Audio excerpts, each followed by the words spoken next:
उस लडिचके की आंखें धीरे धीरे खुलीं। उसे सिर्फ धुंधले पीले सर्कल्स दिखाई दे रहे थे। जैसे जैसे उसका विजन साफ हुआ, वह कंफ्यूज्ड हो गया कि वह कहाँ है।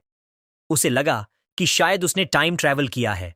उसे अपने अंदर एक अजीब सा एम्प्टीनेस महसूस हो रहा था, जैसे कड़ी मेहनत किसी इंसान को अंदर से खोखला कर देती है। उसे धुंधली सी एक औरत की याद आई जो उसे काल्म रखती थी।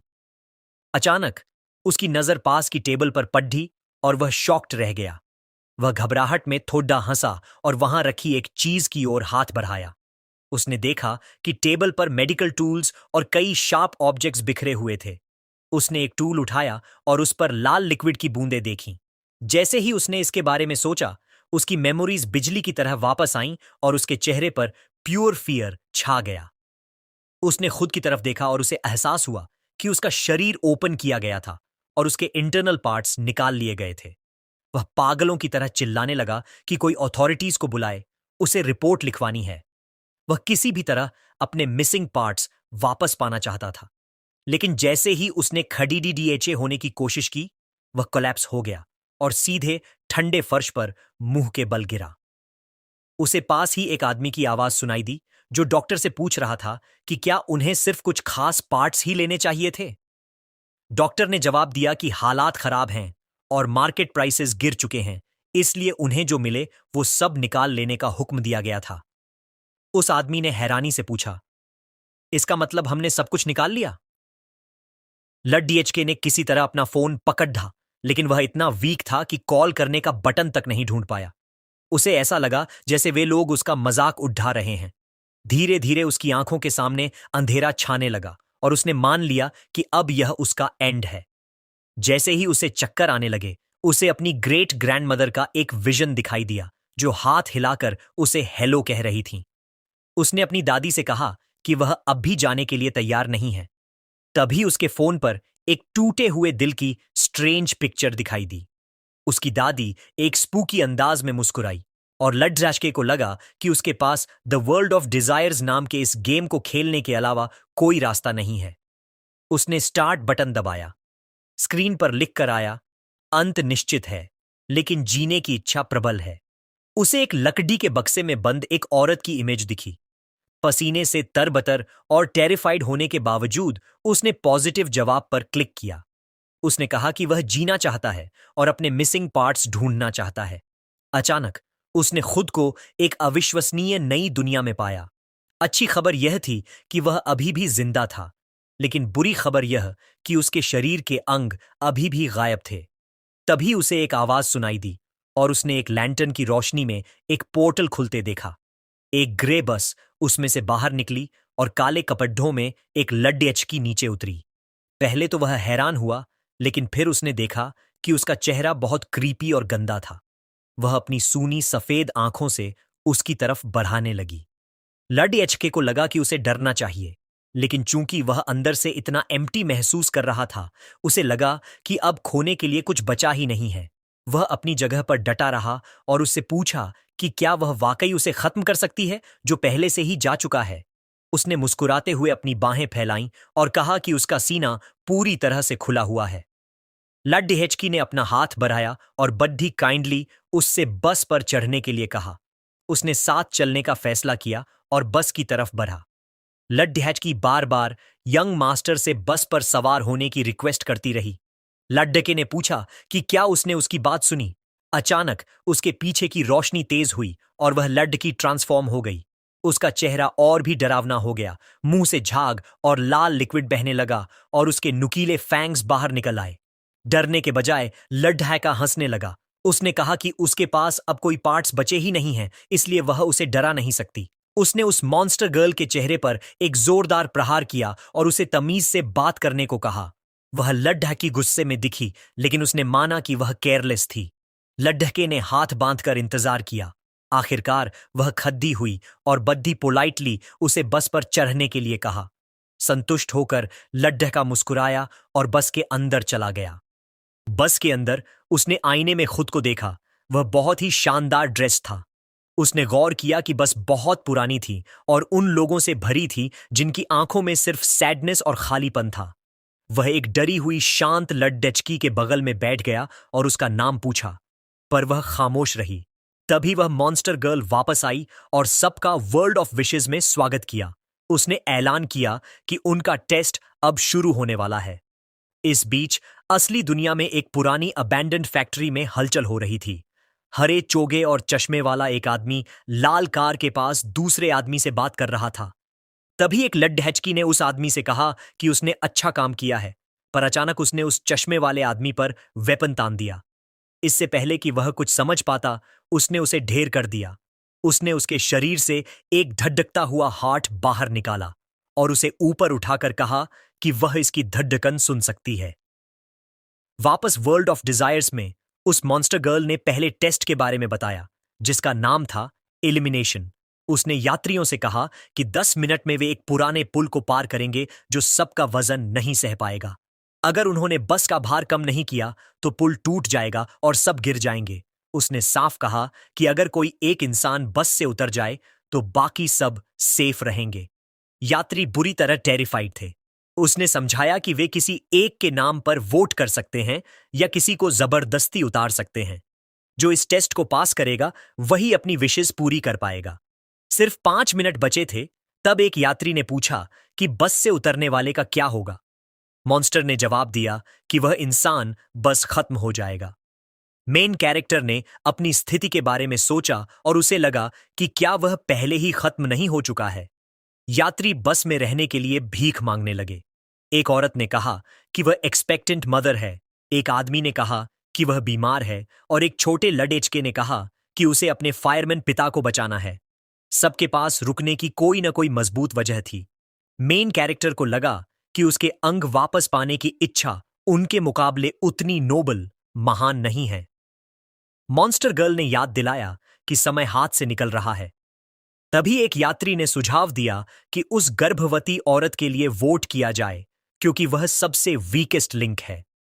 वह औरत चिल्लाई कि वे लोग कितने क्रूर हैं। पर एक आदमी ने पलटकर कहा कि सबकी अपनी डिजायर्स हैं और क्या वह खुद सबको रोककर क्रूरता नहीं कर रही। पूरी भीड़िड्डा उस औरत पर टूट पड़ रही और उसे दरवाजे की तरफ धकेलने लगी, जबकि वह रोते हुए भीख मांग रही थी। लोग उसे धकेलते रहे और वह मॉन्स्टर गर्ल उन्हें उकसा रही थी कि वे जल्दी फैसला करें। उस औरत ने मदद के लिए हाथ बढ़ाया, लेकिन वहां मौजूद आदमी सिर्फ क्रूरता से मुस्कुरा रहे थे। अचानक मेन कैरेक्टर ने उसका हाथ पकड़ा और उसे खींचकर सेफ कर लिया। उसने भीड़ से पूछा कि क्या उन्होंने पहले वोट करने का फैसला नहीं किया था। उसने बड्ढे फर्म अंदाज में कहा कि उसने अभी अपना वोट नहीं डाला है। यात्री बहस करने लगे कि यह सबका फैसला था और उन्होंने पूछा कि क्या वह उस औरत की जगह लेना चाहता है। लॉर्डेके ने यात्रियों से कहा कि वे इस स्थिति को गलत तरीके से देख रहे हैं। उसने समझाया कि नियम सिर्फ यह कहता है कि किसी एक को बस छोड़नी होगी, पर इसमें यह कभी नहीं लिखा कि वह यात्री ही होना चाहिए। मॉन्स्टर गर्ल इस ट्विस्ट से दंग रह गई और उस लड़के को नफरत भरी नजरों से देखने लगी। उसने चेतावनी दी कि पुल ढाने में अब 1 मिनट से भी कम बचा है। उसने डराया कि अगर उन्होंने अभी किसी को बाहर नहीं निकाला तो सबका एंड निश्चित है। मेन कैरेक्टर ने गौर किया कि वह मॉन्स्टर गर्ल अब खुद पैनिक करने लगी थी। लडेजके ने चश्मा पहन रखा था। उसने उसे ठीक किया और शांत होकर भीड़ से कहा कि उन्हें टीम के भले के लिए सोचना चाहिए। उसने तर्क दिया कि उन्हें उसे बाहर निकालना चाहिए, जो इस टीम का हिस्सा ही नहीं है। उसने सुझाव दिया कि अगर वे इस मॉन्स्टर गर्ल से छुटकारा पा लें तो बाकी सब बस में सुरक्षित रह सकते हैं। मुख्य किरदार ने पूछा कि कितने लोग इस सुझाव के अगेंस्ट खिलाफ हैं।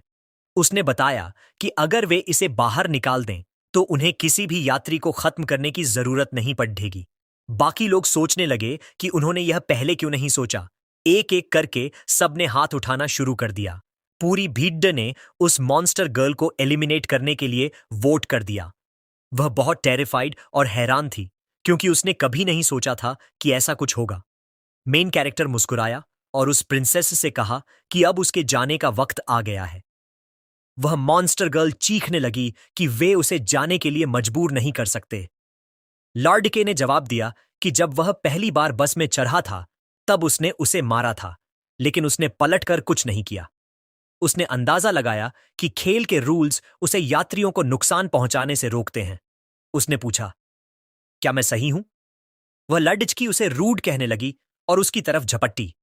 लडिचके ने कहा कि उसके जैसा कोई जीव उसके साथ एक ही बस में कैसे हो सकता है। उसने उस मॉन्स्टर के बाल पकड़ दे, उसे बाहर निकलने को कहा और बस से नीचे फेंक दिया। दरवाजा तुरंत बंद हो गया और सभी यात्री इस रिजल्ट से बहुत खुश थे। अगले स्टॉप का ऐलान हुआ, द वीपिंग ट्वाइलाइट। एक आदमी ने गौर किया कि वे पहला टेस्ट पास कर चुके हैं।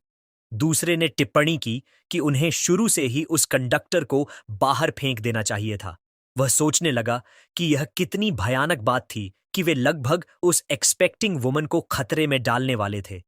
मेन कैरेक्टर ने अपने हाथों की तरफ देखा जो गोल्डन लाइट से चमक रहे थे।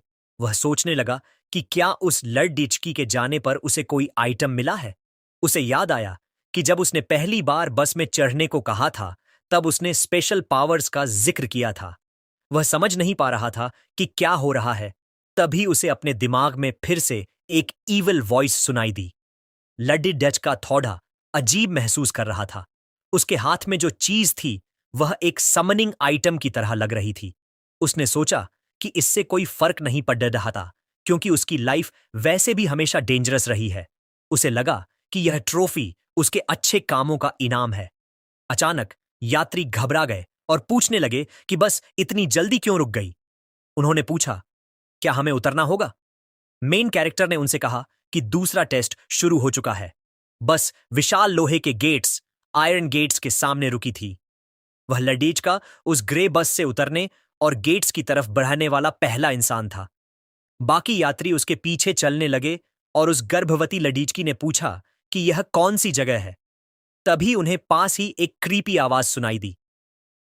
आगे देखने पर उन्हें घास में लेटी हुई 2 पूंछ वाली एक डरावनी गुद्दिया स्कैरी डॉल दिखी। वह अपनी सूनी आंखों से उन्हें घूर रही थी और क्रूरता से मुस्कुरा रही थी। इस बीच कहीं और वह मॉन्स्टर वुमन आईने के सामने खड्डी अपना सिर पकड़े हुए थी। उसे समझ नहीं आ रहा था कि उसके साथ ऐसा क्यों हो रहा है। एक टूटे हुए आईने में देखते हुए उस मॉन्स्टर वुमन ने शिकायत की कि उसके पास अपने नॉर्मल फॉर्म में लौटने का एक मौका था, पर उस लडीडीचके ने सब बर्बाद कर दिया। उसने उसे हर चीज के लिए जिम्मेदार ठहराया। वह चाहती थी कि उसका जल्द ही एंड हो जाए और वह अपना रिवेंज लेने के लिए पूरी तरह गंभीर थी। इधर गेट्स पर आदमियों ने घास में उस गुद्दिया को देखा और दावा किया कि वहां कोई गोस्ट है। उन्हें समझ नहीं आ रहा था कि वह क्या है, पर एक आदमी ने कहा कि यह सिर्फ एक रैग डॉल है और दूसरों को उसे न छूने की सलाह दी। मेन कैरेक्टर ने पीछे खड़े सभी लोगों को उठने और बिना धक्का मुक्की किए एक एक करके बाहर निकलने को कहा। यात्रियों ने उसकी बात मानी और सावधानी से उतर गए। जैसे ही वे सब बाहर आए, वह बस अपने आप चालू हुई और उस भयानक जगह से चली गई। लड़ीचकी ने पूछा कि अगर बस चली गई तो वे यहां से एस्केप कैसे करेंगे। एक आदमी ने जवाब दिया कि उन्हें तो यह भी नहीं पता कि वे यहां से जिंदा बाहर निकल पाएंगे या नहीं। लड़के ने कहा कि यह जगह बहुत क्रीपी है और क्या वे सब यहां खत्म होने वाले हैं। तभी अचानक एक लड़की वहां आई और उसने पूछा कि यह शोर किस बात का है। उसने अपना चश्मा ठीक किया और उनकी तरफ बढ़ी। उसने पूछा कि क्या वे सब वॉलंटियर्स हैं। वह दरवाजे पर खड़ी ही हुई, अपना परिचय डायरेक्टर के रूप में दिया और ग्रुप को अपने पीछे आने को कहा। उसने समझाया कि वे बिल्कुल सही समय पर आए हैं क्योंकि वहां के रेजिडेंट्स भूखे थे। सबको यह बात बहुत स्ट्रेंज लगी। डायरेक्टर ने मेन कैरेक्टर का हाथ पकड़ डीएच लिया। लड डीएचके ने उससे कहा कि डरना सामान्य है और उसे इतना नर्वस होने की जरूरत नहीं है। उसे एहसास हुआ कि वह क्यों डरी हुई थी। डायरेक्टर ने ग्रुप को बताया कि हर इंसान 3 टीमों के लिए रिस्पॉन्सिबल होगा। उसने कहा कि उन्हें कमरों के दरवाजों पर बच्चों द्वारा छोड़े गए इंस्ट्रक्शंस मिल जाएंगे। उसने चेतावनी दी कि बुजुर्गों का ख्याल रखने के लिए उन्हें उन इंस्ट्रक्शंस का पालन हर हाल में करना होगा। अगर उन्होंने रूल्स टुड्डी तो इसके परिणाम भुगतने होंगे। उसने बताया कि किचन ग्राउंड फ्लोर पर है और हर कमरे में एक रेस्ट रूम है।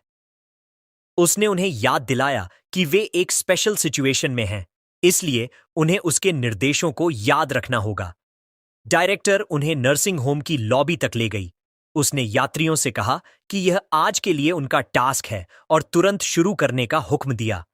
उसने उन्हें एक क्रीपी लुक दिया और चेतावनी दी कि अंधेरा होने के बाद वे अपने कमरों में ही रहें। उसने यह भी जोर दिया कि रात में उन्हें अलर्ट रहना होगा और बहुत गहरी नींद में नहीं सोना है। मुख्य किरदार कमरा नंबर 203 के दरवाजे तक पहुंचा।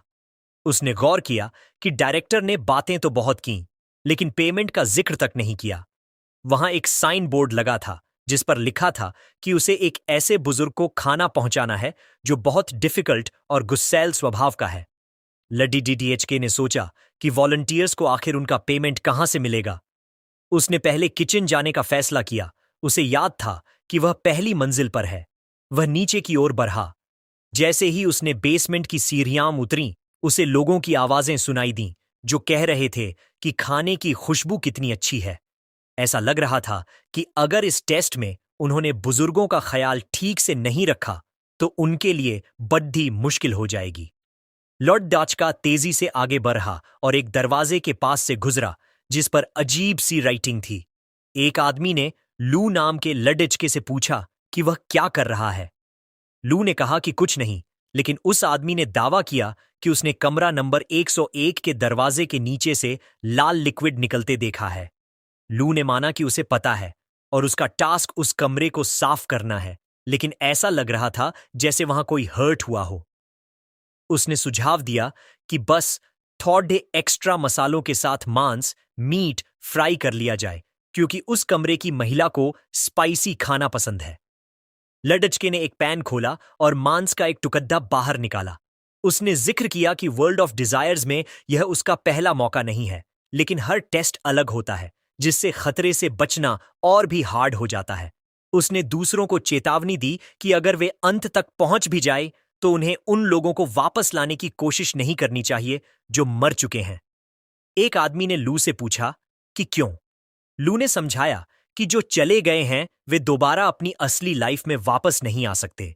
उसने पूछा कि क्या वे वाकई पक्के तौर पर कह सकते हैं कि जिस इंसान को वे वापस लाएंगे वह वही होगा। उसने कहा कि वह पक्के तौर पर जानता है कि जो कुछ भी वापस आएगा वह ह्यूमन तो बिल्कुल नहीं होगा। इस बीच मुख्य किरदार ने फ्राई किए हुए मांस की प्लेट पकड़ दी। लड्डेचके ने गौर किया कि सिर्फ वही लोग इस दुनिया में पहुंचते हैं जो अपने अंत के करीब हों या जिनकी डिजायर्स बहुत चरम पर हों। उसने कहा कि जब इच्छा पूरी तरह हावी हो जाती है तो अंत एक रिलीफ, राहत जैसा महसूस होता है। वह कमरा नंबर 203 के पास पहुंचा और फूड डिलीवरी का ऐलान किया। जब किसी ने जवाब नहीं दिया तो उसने अंदर जाने का फैसला किया। अंदर से उस बूढ़े आदमी ने कोई जवाब नहीं दिया।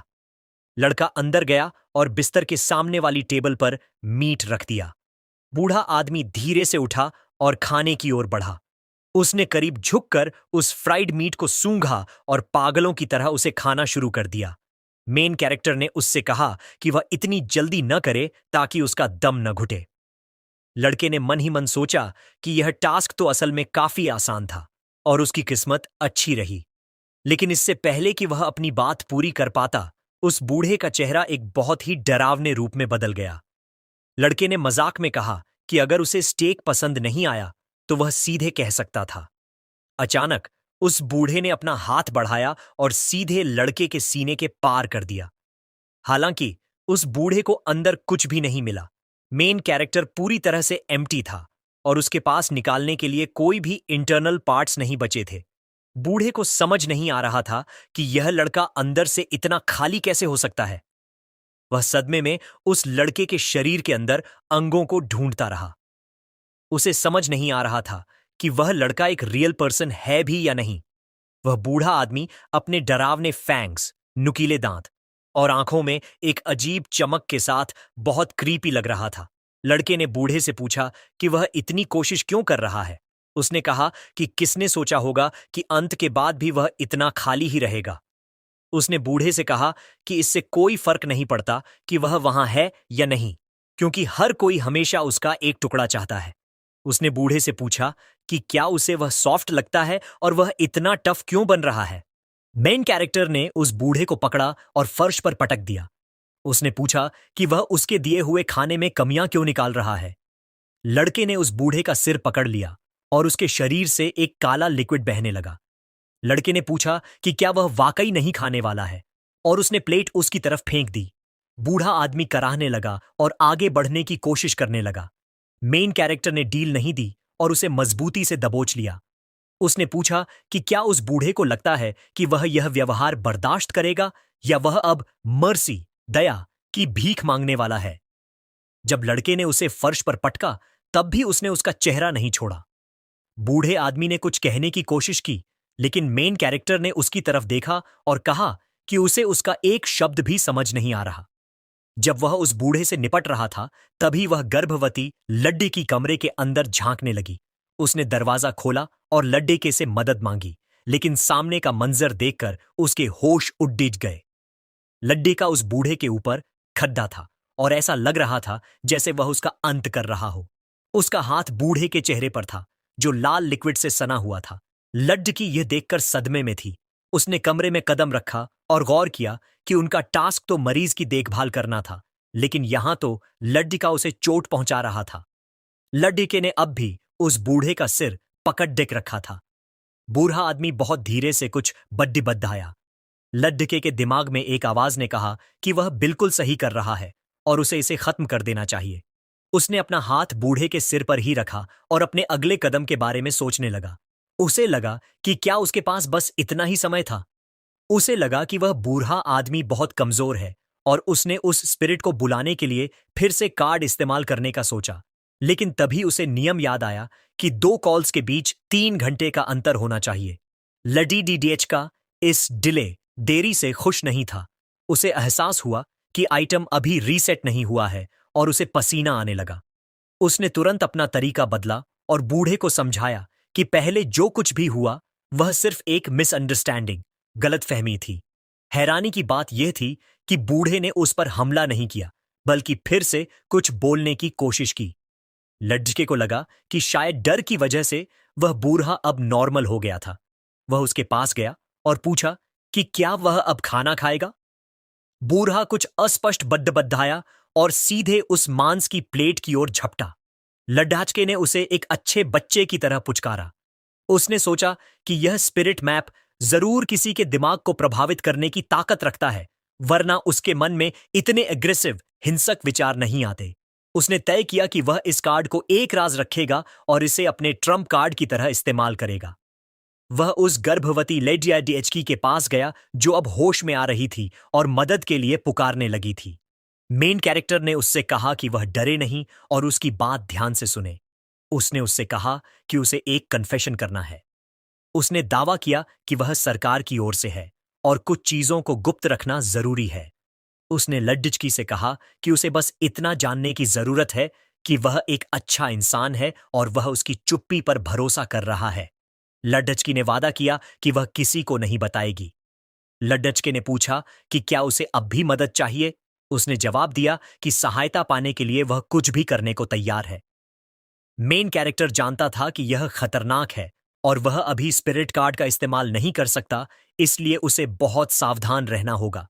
उसने लॉर्ड जेचकी से कहा कि वह जितनी हो सके मदद करेगा, लेकिन उसने कोई वादा नहीं किया और अपनी जान जोखिम में डालने से साफ मना कर दिया। लड्डकी ने तुरंत उसका शुक्रिया अदा किया। उसने पूछा कि उसका टास्क क्या है। उसने बताया कि उसे एक बुजुर्ग की पीठ साफ करनी है। इधर 1 घंटा पहले लॉबी में एक आदमी ने जिक्र किया कि एक औरत ने उसका कान जख्मी कर दिया क्योंकि उसे उसका भागना पसंद नहीं आया। दूसरे ने कहा कि उसे एक बहुत ही खराब त्वचा वाले बूढ़े की मालिश करनी पड़ रही। तीसरे ने बताया कि अगर वह समय रहते नहीं भागता तो वह खत्म हो चुका होता। पूरे ग्रुप को यह टेस्ट खौफनाक लग रहा था। तभी बैसाखियों के सहारे एक पैर वाला आदमी उनके पास आया। वह ओल्ड लू था। दूसरों ने पूछा कि क्या वह ठीक है। उसने समझाया कि भले ही उसने अपना पैर खो दिया है, लेकिन वह अभी जिंदा है। उसने गौर किया कि टेस्ट अभी शुरू ही हुआ है, फिर भी कई लोग मर चुके हैं। उसने पूछा कि वह बस वाला रूड गाय कहाँ है। दूसरों ने कहा कि उन्होंने उसे नहीं देखा और मान लिया कि वह भी मर चुका होगा। अचानक डायरेक्टर वहां प्रकट हुई। उसने पूछा कि वे सब यहां भीड़ लगाकर क्यों खड़े हैं और क्या उन्होंने अपना काम पूरा कर लिया है। लोगों ने उसके कपड़ों पर लाल धब्बे देखे और सोचने लगे कि क्या उसने भी किसी को खत्म किया है। एक ने पूछा कि अगर वे काम पूरा नहीं कर पाए तो क्या वे मारे जाएंगे, क्योंकि ये टास्क्स नामुमकिन लग रहे थे।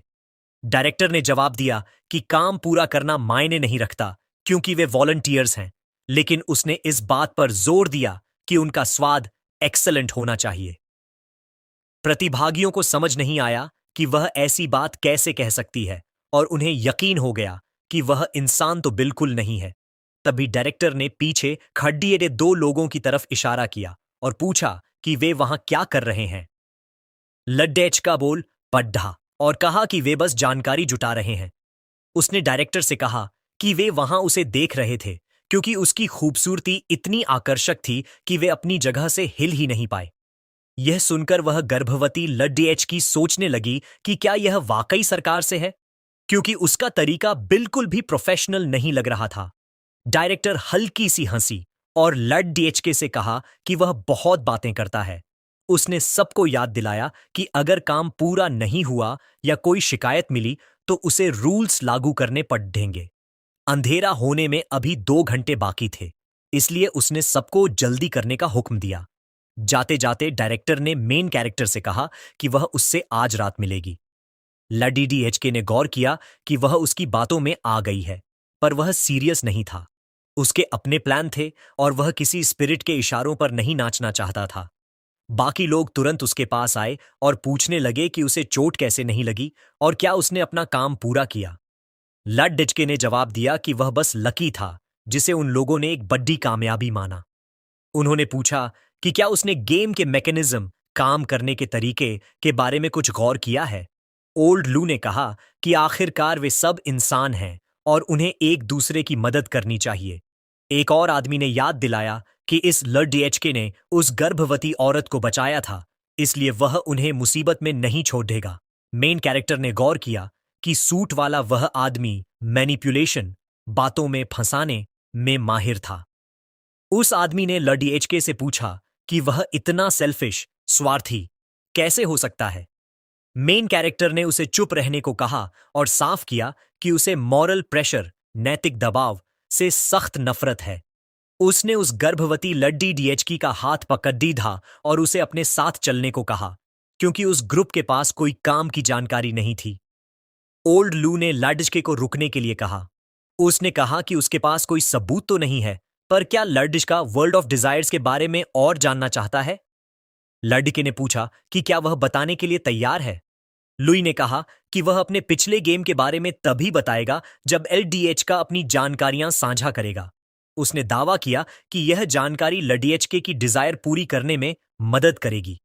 उस आदमी ने बताया कि पिछले गेम के दौरान उसने इस दुनिया का असली चेहरा देखा था। उसने एक फ्लैशबैक साझा किया जहां कर्ज की वजह से कुछ लोगों ने उसे बल्लों से मारा था। उसका नाम लू जांग था और जुए की लत ने उसे भारी कर्ज में डुबो दिया था। वह इस गेम में सिर्फ पैसा चाहता था, पूरे 10 लाख। जब वह असली दुनिया में वापस लौटा तो उसकी इच्छा तुरंत पूरी हो गई। उसके अकाउंट में 10 लाख आ गए थे। हालांकि कुछ ही समय बाद उसके पिता एक कंस्ट्रक्शन साइट से गिर गए और कोमा में चले गए। उसे जो 10 लाख मिले थे वह असल में उनके इंश्योरेंस का पैसा था। उसकी इच्छा पूरी हुई, पर उसकी कीमत उसके पिता की सलामती थी। उसने अपना सिर पकड़ डीएच लिया और रोते हुए कहा कि उसके पिता अब भी अस्पताल में हैं। उसने समझाया कि इच्छाएं किसी जादू से पूरी नहीं होती, बल्कि एक बहुत ही ट्विस्टेड, विकृत तरीके से सच होती है। लड़के को एहसास हुआ कि अपने अंगों को वापस पाने की उसकी इच्छा का नतीजा शायद उसे खराब अंग मिलना या किसी और के साथ हादसा होना हो सकता है। वह समझ गया कि उसे बहुत सावधान रहना होगा। ओल्ड लू ने कहा कि इसीलिए उसे मदद चाहिए, क्योंकि वह पहले ही अपना एक पैर खो चुका है। लड़के ने सोचा कि बूढ़े आदमी को संभालने का उसका तरीका दूसरों के लिए शायद काम न करे और उन्हें उनके अंत की ओर ले जाए। उसने माफी मांगी और कहा कि उसने गेम के मैकेनिक्स के बारे में कुछ भी नया नहीं सीखा है। उसने सबको गुड बाय कहा, उस गर्भवती लड़की का हाथ पकड़ा और उन्हें लक विश किया।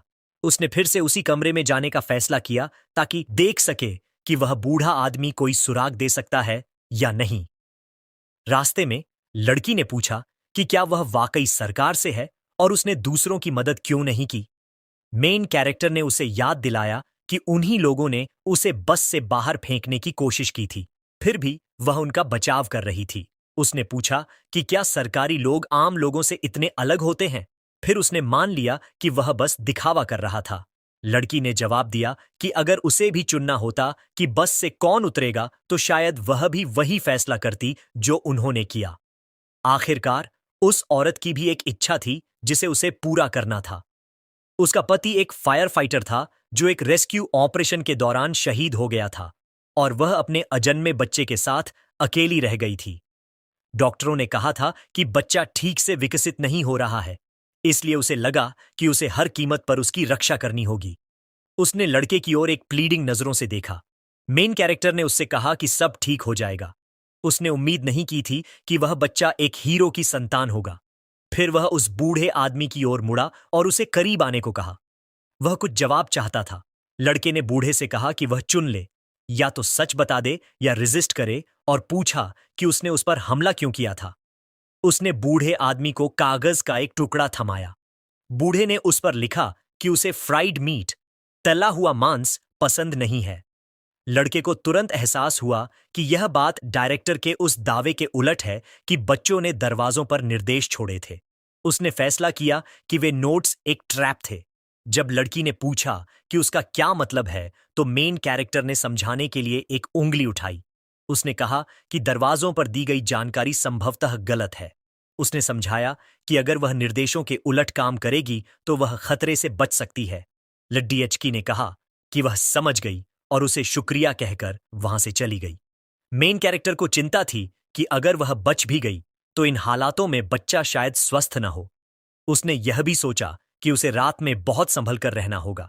लड्डी एचके ने डायरेक्टर के बारे में सोचा। वह आकर्षक तो थी, पर इंसान बिल्कुल नहीं थी, क्योंकि कोई इंसान वैसा व्यवहार नहीं करता। 2 घंटे गुजर चुके थे और लड़का सोचने लगा कि क्या उस लड़की ने अपना काम पूरा कर लिया होगा। अचानक डायरेक्टर वहां आ पहुंची। मेन कैरेक्टर ने उसके आने की उम्मीद नहीं की थी, इसलिए उसने ऐसे नाटक किया जैसे वह गहरी नींद में हो। उस लड्ड डेचकी ने उसकी तरफ देखकर आंख मारी और पूछा कि वह बस वहां खडिद्या क्या कर रहा है। लड्डिडेचका जानता था कि वह अभी डायरेक्टर को लड्डिड्याई में नहीं हरा सकता, इसलिए उसने उसे अपनी बातों में फंसाने का फैसला किया। उसने डायरेक्टर से कहा कि वह वाकई मदद करना चाहता था, लेकिन कुछ बुरे लोगों ने उसका इक्विपमेंट छीन लिया। डायरेक्टर ने उसे यूजलेस कहा और बताया कि वार्ड फोर्स और 1 का वॉलंटियर और उस कमरे का बुजुर्ग दोनों गायब हो गए हैं। उसने उसे अंधेरा होने से पहले उन्हें ढूंढने का हुक्म दिया। लॉर्ड के ने याद दिलाया कि उसने खुद अंधेरे के बाद अंदर रहने को कहा था। उसने यह भी जोड़ा कि वह लोगों को ढूंढने में माहिर है। डायरेक्टर ने उसे चिंता न करने को कहा और वादा किया कि अगर वह कामयाब रहा तो उसे इनाम मिलेगा। उसके जाने के बाद मेन कैरेक्टर को याद आया कि वार्ड 401 उस लड्डेचकी को दिया गया था जिसने बस में उसके बगल में सफेद जुराबें पहनी थीं। उसने शाम को लॉबी में उसे नहीं देखा था। वह बिना शोर किए गलियारे में आगे बढ़ा ताकि किसी मुसीबत से बच सके। हालांकि उसे दूसरी मंजिल से ऊंची एड्डी के जूतों की आवाज सुनाई दी। एक गोस्ट गर्ल उसके पीछे प्रकट हुई और कहा कि उसने उसे पकड़ डीएच लिया है।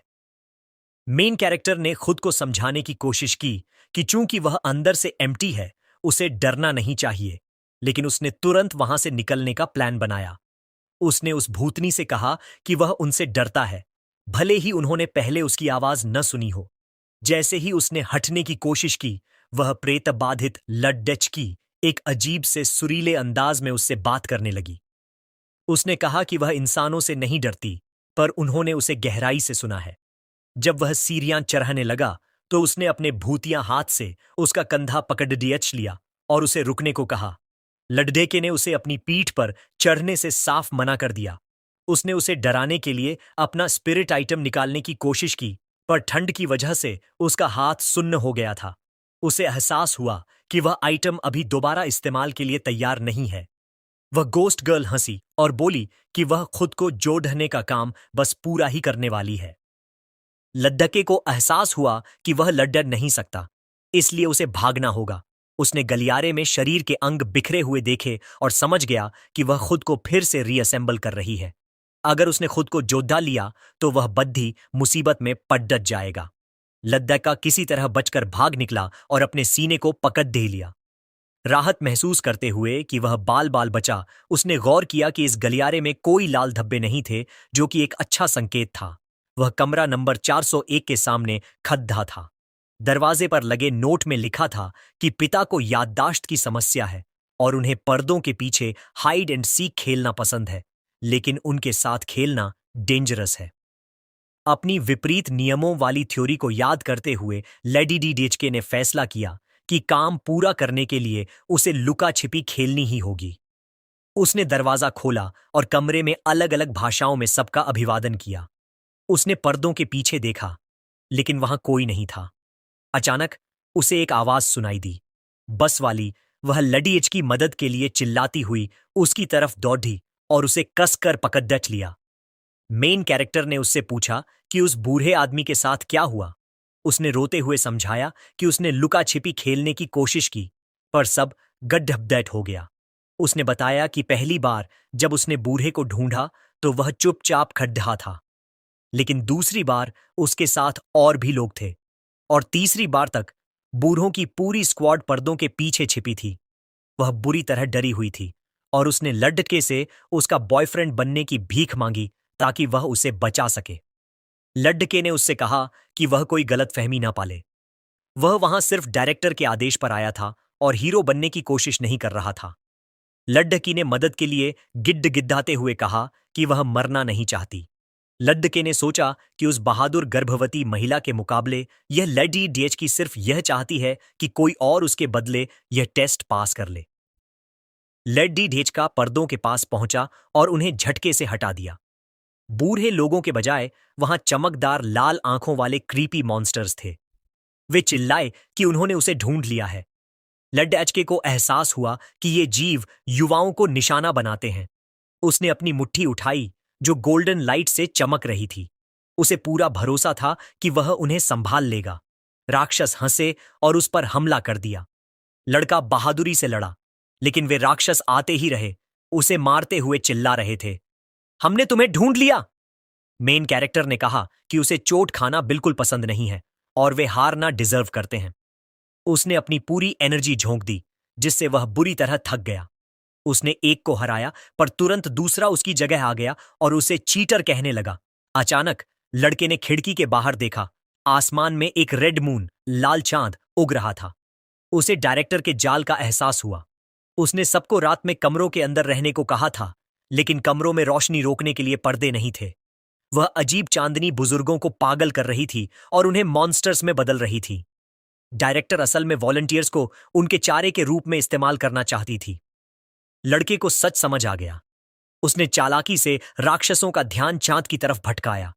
जैसे ही उसने दोबारा देखा, वे राक्षस पिघल चुके थे और वहां एक नॉर्मल बूढ़ा आदमी मुस्कुराता हुआ खड़ा था। लड़के ने उससे आराम करने को कहा और वादा किया कि वे कल फिर खेलेंगे। वह कमरे से बाहर भागा। उसे खुशी थी कि उसने गायब मरीज को ढूंढ लिया है। हालांकि लाल चांद अभी भी चमक रहा था, इसलिए बाहर निकलना बहुत डेंजरस था। उसने सीढ़ियों से उस लड़की की चीखें सुनी। वह भूतनी उसके ऊपर मंडरा रही थी, लेकिन कार्ड के कूल डाउन पर होने की वजह से वह उसे बचाने के लिए कुछ नहीं कर सका। 3 घंटे बीत गए। लड़के ने सामने देखा और हल्का सा हंसा। उसने सोचा कि क्या सफेद जुराबों वाली उस लड़की का यह आखिरी मंजिल थी। उसने सीढ़ियों की तरफ देखा और बस उम्मीद ही कर सका। इस बीच वह वापस कमरा नंबर 203 में चला गया। उसने गौर किया कि ब्लड मून की वजह से नर्सिंग होम के बुजुर्ग पागल हो रहे थे, लेकिन उन पर इसका कोई असर नहीं हो रहा था जो पहले ही डिफीट हो चुके थे। उसने खुद से कहा कि यह एक अच्छा दिन था। उसने बूढ़े से पूछा कि वह अगले दिन क्या खाना चाहेगा। बूढ़े ने कागज पर लिखा कि उसे रॉ मीट, कच्चा मांस चाहिए। मेन कैरेक्टर ने वादा किया कि वह एक बड्ढी प्लेट लेकर आएगा। तभी बूढ़े ने लिखा कि सच तो यह है कि उसे कच्चा मांस पसंद नहीं है, पर उसके बेटे को है। लड़के ने पूछा कि क्या वह जानबूझकर सारा मांस अपने बेटे के लिए बचा रहा था। उसने इशारा किया कि वह सारा मांस तो अब रॉटन, सड़ चुका है।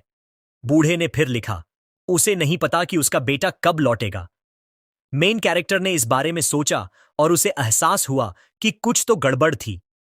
वह बूढ़ा आदमी एक ऐसे बेटे का इंतजार कर रहा था जिसने शायद उसे इस अजीब नर्सिंग होम में मरने के लिए छोड़ दिया था। वह मांस जिसे वह अपने बेटे के लिए बचा रहा था, दिन ब दिन वहीं पड़ा सड़ रहा था और उससे भयानक बदबू आ रही थी। लड़के ने सोचा कि प्यार और ऑब्सेशन के बीच फंसा होना कितनी क्रूर चीज है। नर्सिंग होम में पहली रात आखिरकार खत्म हुई। सभी प्रतिभागी बाहर एक चमकती लालटेन के नीचे जमा हुए। ग्रुप ने गौर किया कि पहली रात की तुलना में कल रात कम लोग मरे थे। वे सब एक घेरे में खड़े थे। मेन कैरेक्टर उस गर्भवती लड़की के पास गया और कहा कि उसे खुशी है कि वह अभी भी जिंदा है। उसने तुरंत शुक्रिया कहा और बताया कि अगर उसके टिप्स न होते तो वह खत्म हो चुकी होती। लड़के ने जवाब दिया कि वह सिर्फ एक अंदाजा था, लेकिन चूंकि उसने साबित कर दिया कि यह काम करता है तो वह दूसरों को भी बता सकती है। अचानक लाल ऊंची एड़ी के जूते दिखाई दिए। वह खुद डायरेक्टर थी। वह ग्रुप के पास आई और बोली कि यह बुरा नहीं है कि इतने सारे लोग अभी भी यहां हैं। उसने हवा में एक कार्ड फेंका। बच्चों की तरफ देखते हुए डायरेक्टर ने समझाया कि ये आज के लिए उनके टास्क्स हैं।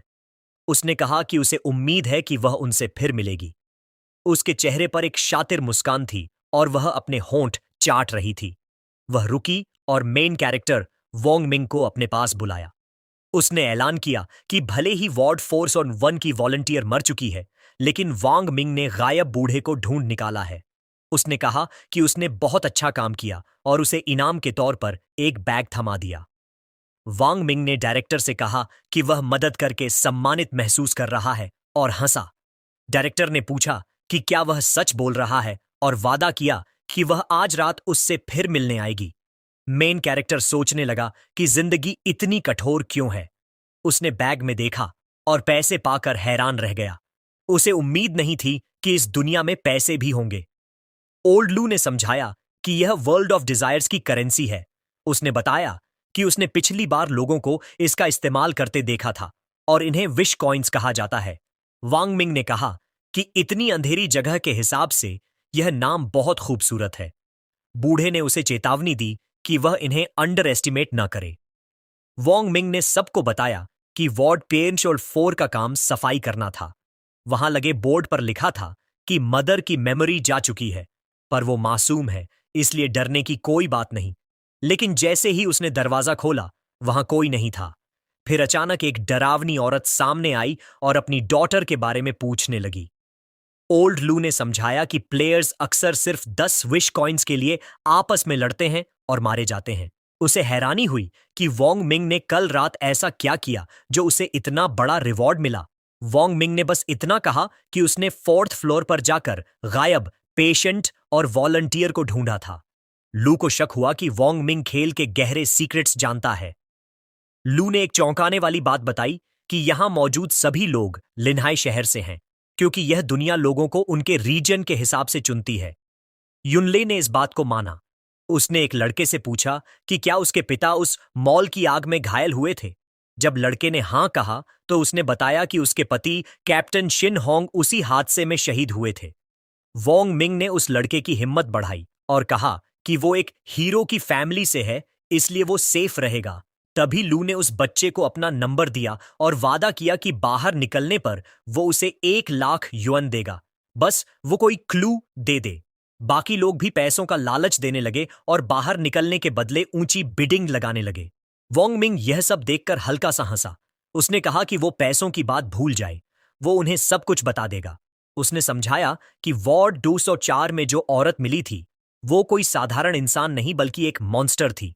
उसने सबको वार्निंग दी कि जो निर्देश सबसे सिंपल दिखते हैं असल में वही सबसे बड़े ट्रैप होते हैं। उसने अपनी बात खत्म करते हुए कहा कि उस कमरे की मां अपनी खोई हुई बच्ची के लिए किसी की भी जान ले सकती है। उसने सबको अपनी सेफ्टी का ध्यान रखने को कहा क्योंकि रात होने वाली थी और डायरेक्टर फिर से शिकार पर निकलने वाली थी। वो औरत अपनी उम्र के हिसाब से बहुत स्ट्रांग थी और उसने वोंग मिंग को धमकी दी कि अगर उसे उसकी डॉटर नहीं मिली तो वो उसका अंत कर देगी। वोंग मिंग ने सोचा कि उसे इतनी तेज हमले की उम्मीद नहीं थी।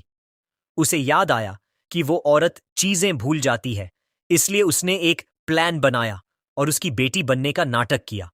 उसने उसे मॉमी कहकर पुकारा और कहा कि उसकी प्यारी बेटी उससे मिलने आई है।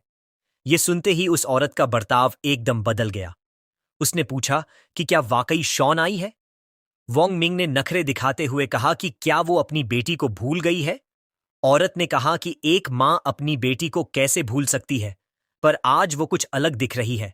लडचके ने बहाना बनाया कि ये आज का नया फैशन है और वो इसे नहीं समझेगी। उसने मां से कहा कि वो इतनी फियर्स क्यों हो रही थी, उसे बुरा लगा। वो औरत शर्मिंदा हो गई और माफी मांगने लगी। उसने बताया कि उसे लगा वोंग मिंग हॉस्पिटल का कोई असिस्टेंट है। वोंग मिंग ने पूछा कि उन लोगों में क्या बुराई है। औरत चिल्लाकर बोली कि वो सब धोखेबाज हैं। वो मरीजों को मारते हैं, खाना नहीं देते और उन्हें ऐसे इंजेक्शंस लगाते हैं जिससे उनकी मौत हो जाए। वोंग मिंग समझ गया कि इन बुजुर्गों के लिए असली खतरा यहाँ के हेल्पर्स ही हैं। तभी उस औरत ने पूछा कि क्या उसकी बेटी उसे घर ले जाएगी। उसने वादा किया कि अब वो कोई एक्सीडेंट नहीं करेगी। वोंग मिंग ने झूठ बोलते हुए कहा कि काम खत्म होते ही वो उसे घर ले जाएगा, बस पहले उसे कमरा साफ करने दे। औरत मान गई। अब नर्सिंग होम की दूसरी रात शुरू हुई। वोंग मिंग ने डायरेक्टर से पूछा कि आज उसके लिए क्या काम है। डायरेक्टर ने बताया कि एक शिपमेंट आई है और उसे ट्रक से सारे बॉक्सेस 5वीं मंजिल 5th फ्लोर पर पहुंचाने हैं। उसने सख्त चेतावनी दी कि चाहे कुछ भी हो जाए वो उन डिब्बों को खोलकर न देखे। वोंग मिंग ने हामी भरी, पर उसके दिमाग में उस वार्निंग को लेकर शक पैदा हो गया था। उसे लगा कि इन डिब्बों में जरूर कोई बहुत बड़ा सीक्रेट छुपा है। डायरेक्टर ने कहा कि वो बाद में वापस आएगी। वो वोंग मिंग के चेहरे पर शांति देखकर हैरान थी। उसे समझ नहीं आ रहा था कि यहाँ के असिस्टेंट्स क्या खिचड़ी पका रहे हैं और उस रात कोई भी क्यों नहीं मरा। इस बीच बाहर एक बड्ढा ट्रक खड्डा था और एक आदमी बड्ढे बड्ढे बॉक्सेस उतार रहा था। वोंग मिंग उसके पास गया और पूछा कि क्या वो यहाँ काम करता है। उस आदमी ने कोई जवाब नहीं दिया और ट्रक का दरवाजा बंद कर दिया। वोंग मिंग ने फिर पूछा कि वो क्या कर रहा है। उस आदमी ने दुखी होकर कहा कि वो इस बारे में बात नहीं कर सकता। लड़के ने पास जाकर कहा कि वो कोई गलत फहमी नहीं चाहता, बस ये जानना चाहता है कि इन डिब्बों में क्या है। उसने मजाक में कहा कि ड्राइवर उसे बिना कुछ बताए यहां से भागना चाहता है। वोंग मिंग ने उसे स्मोक ऑफर की ओर कहा कि जल्दी न करे। ड्राइवर को लालच आया और उसने पूछा कि सिगरेट कहाँ है। वोंग मिंग ने अपनी जेब की तरफ इशारा किया और कहा कि पहले उसे एक हिंट चाहिए। आदमी गुस्से में बोला कि क्या वो उसे धोखा दे रहा है, लेकिन तभी वोंग मिंग ने एक पैसा दिखाया। उसने ठान लिया था कि वो बिना जवाब लिए उसे जाने नहीं देगा। पैसा देखते ही ड्राइवर का बर्ताव बदल गया और वो बोला कि ये तो बस एक मिसअंडरस्टैंडिंग थी। वोंग मिंग हंसा और सोचने लगा कि पैसा क्या कुछ नहीं करवा सकता। ड्राइवर ने उसे सिगरेट दी, पर वोंग मिंग ने मना कर दिया और कहा कि उसे बस सच जानना है। आदमी ने पूछा कि क्या वो वाकई जानना चाहता है कि उन बॉक्सेस में क्या है। वोंग मिंग ने हां कहा। ड्राइवर ने बताया कि अमीर लोग अक्सर चीजें भूल जाते हैं। उसने खुलासा किया कि इन डिब्बों में कुछ खास नहीं, बस सॉल्यूशंस हैं, ज्यादातर नींद की दवा। लड़डचके ने पूछा कि इनका इस्तेमाल क्या है। आदमी ने बताया कि अगर कोई बुजुर्ग नॉटी हो जाता है तो एक इंजेक्शन उसे सीधा कर देता है। वोंग मिंग समझ गया कि यह वही दवा है जिसकी बात रूम 204 वाली औरत कर रही थी। वो औरत कह रही थी कि यह दवा किसी की भी जान ले सकती है। अब डायरेक्टर उसे वही डिब्बे ऊपर पहुंचाने को कह रही थी। वोंग मिंग सोचने लगा कि क्या वो वाकई किसी का अंत करना चाहती है। उसने ड्राइवर की तरफ मुद्दा कर पूछा कि उसने उसे पहले कभी नहीं देखा। क्या वो यहां नया है? ड्राइवर ने बताया कि वो सिर्फ रात में सामान लेने आता है और उसने पूछा कि क्या वोंग मिंग को उस चीज से टकराने का डर नहीं लगता। जब वोंग मिंग ने इसका मतलब पूछा तो ड्राइवर माफी मांगने लगा कि वो क्लासिफाइड इंफॉर्मेशन के बारे में कुछ ज्यादा ही बोल गया। वोंग मिंग ने उसे कुछ और बैंक नोट्स दिए और वादा किया कि उसने कुछ नहीं सुना। ड्राइवर अब और भी फ्रेंडली हो गया और सब सच बताने को तैयार हो गया। उसने एक छोटी बच्ची की कहानी सुनाई जो अपनी बीमार मां के लिए पैसे कमाने यहां आई थी। उसने अपना अच्छा फ्यूचर छोड़कर इस नर्सिंग होम में एक असिस्टेंट की नौकरी की। सब ठीक चल रहा था, पर फिर उसकी मां गायब हो गई। जब वो मिली तो उसे बुरी तरह हर्ट करके गलियारे के कचरे के डिब्बे में फेंक दिया गया था। वो मंजर बहुत खौफनाक था। दुख के मारे वो लडेच की पागल हो गई और उसने छत से कूदकर अपनी जान दे दी। वोंग मिंग समझ गया कि गलियारे में घूमने वाली वो गोस्ट असल में वही मां है। उसने पूछा कि क्या कभी उस गुनहगार का पता चला, पर ड्राइवर ने कहा कि वो तो बस एक डिलीवरी मैन है और उसे कुछ नहीं पता। ड्राइवर ने वोंग मिंग को सामान पहुंचाने के लिए जल्दी करने को कहा। उसने एक टिप दी कि सीढ़ियां चढ़ते वक्त एक कैंडल जला लेना, क्योंकि कुछ अच्छे गोस्ट्स भी होते हैं जो दिल को राहत देते हैं। उसने वार्निंग दी कि ब्लड मून की वजह से 5वीं मंजिल पर जाते वक्त उसका सामना उस साये से जरूर होगा। वोंग मिंग ने ड्राइवर की दी हुई मोमबत्ती जलाई और तेजी से सीढ़ियां चढ़ने लगा।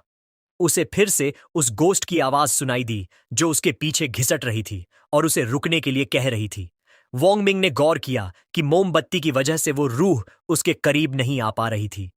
वोंग मिंग ने हिम्मत दिखाई और चिल्लाकर कहा कि वो इसी पल का इंतजार कर रहा था।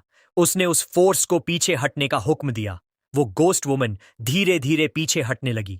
मोमबत्ती हाथ में थामे हुए वोंग मिंग ने राहत की सांस ली और कहा कि यह वाकई कमाल है। पर वो साया अब भी बुदबुदा रहा था कि वो उन्हें इकट्ठा करने का काम बस पूरा ही करने वाली है। 4th फ्लोर के पास कचरे के डिब्बे के करीब पहुंचते ही वोंग मिंग को शरीर का एक और हिस्सा दिखा। उसने ढक्कन खोला और उसका शक सच साबित हुआ। अंदर उसी कॉन्टेस्टेंट की लाश थी जो कल रात गायब हुआ था। उसे एहसास हुआ कि जब इंसान की इच्छा उस पर हावी हो जाती है तो अंत ही उसे आजादी जैसा महसूस होता है।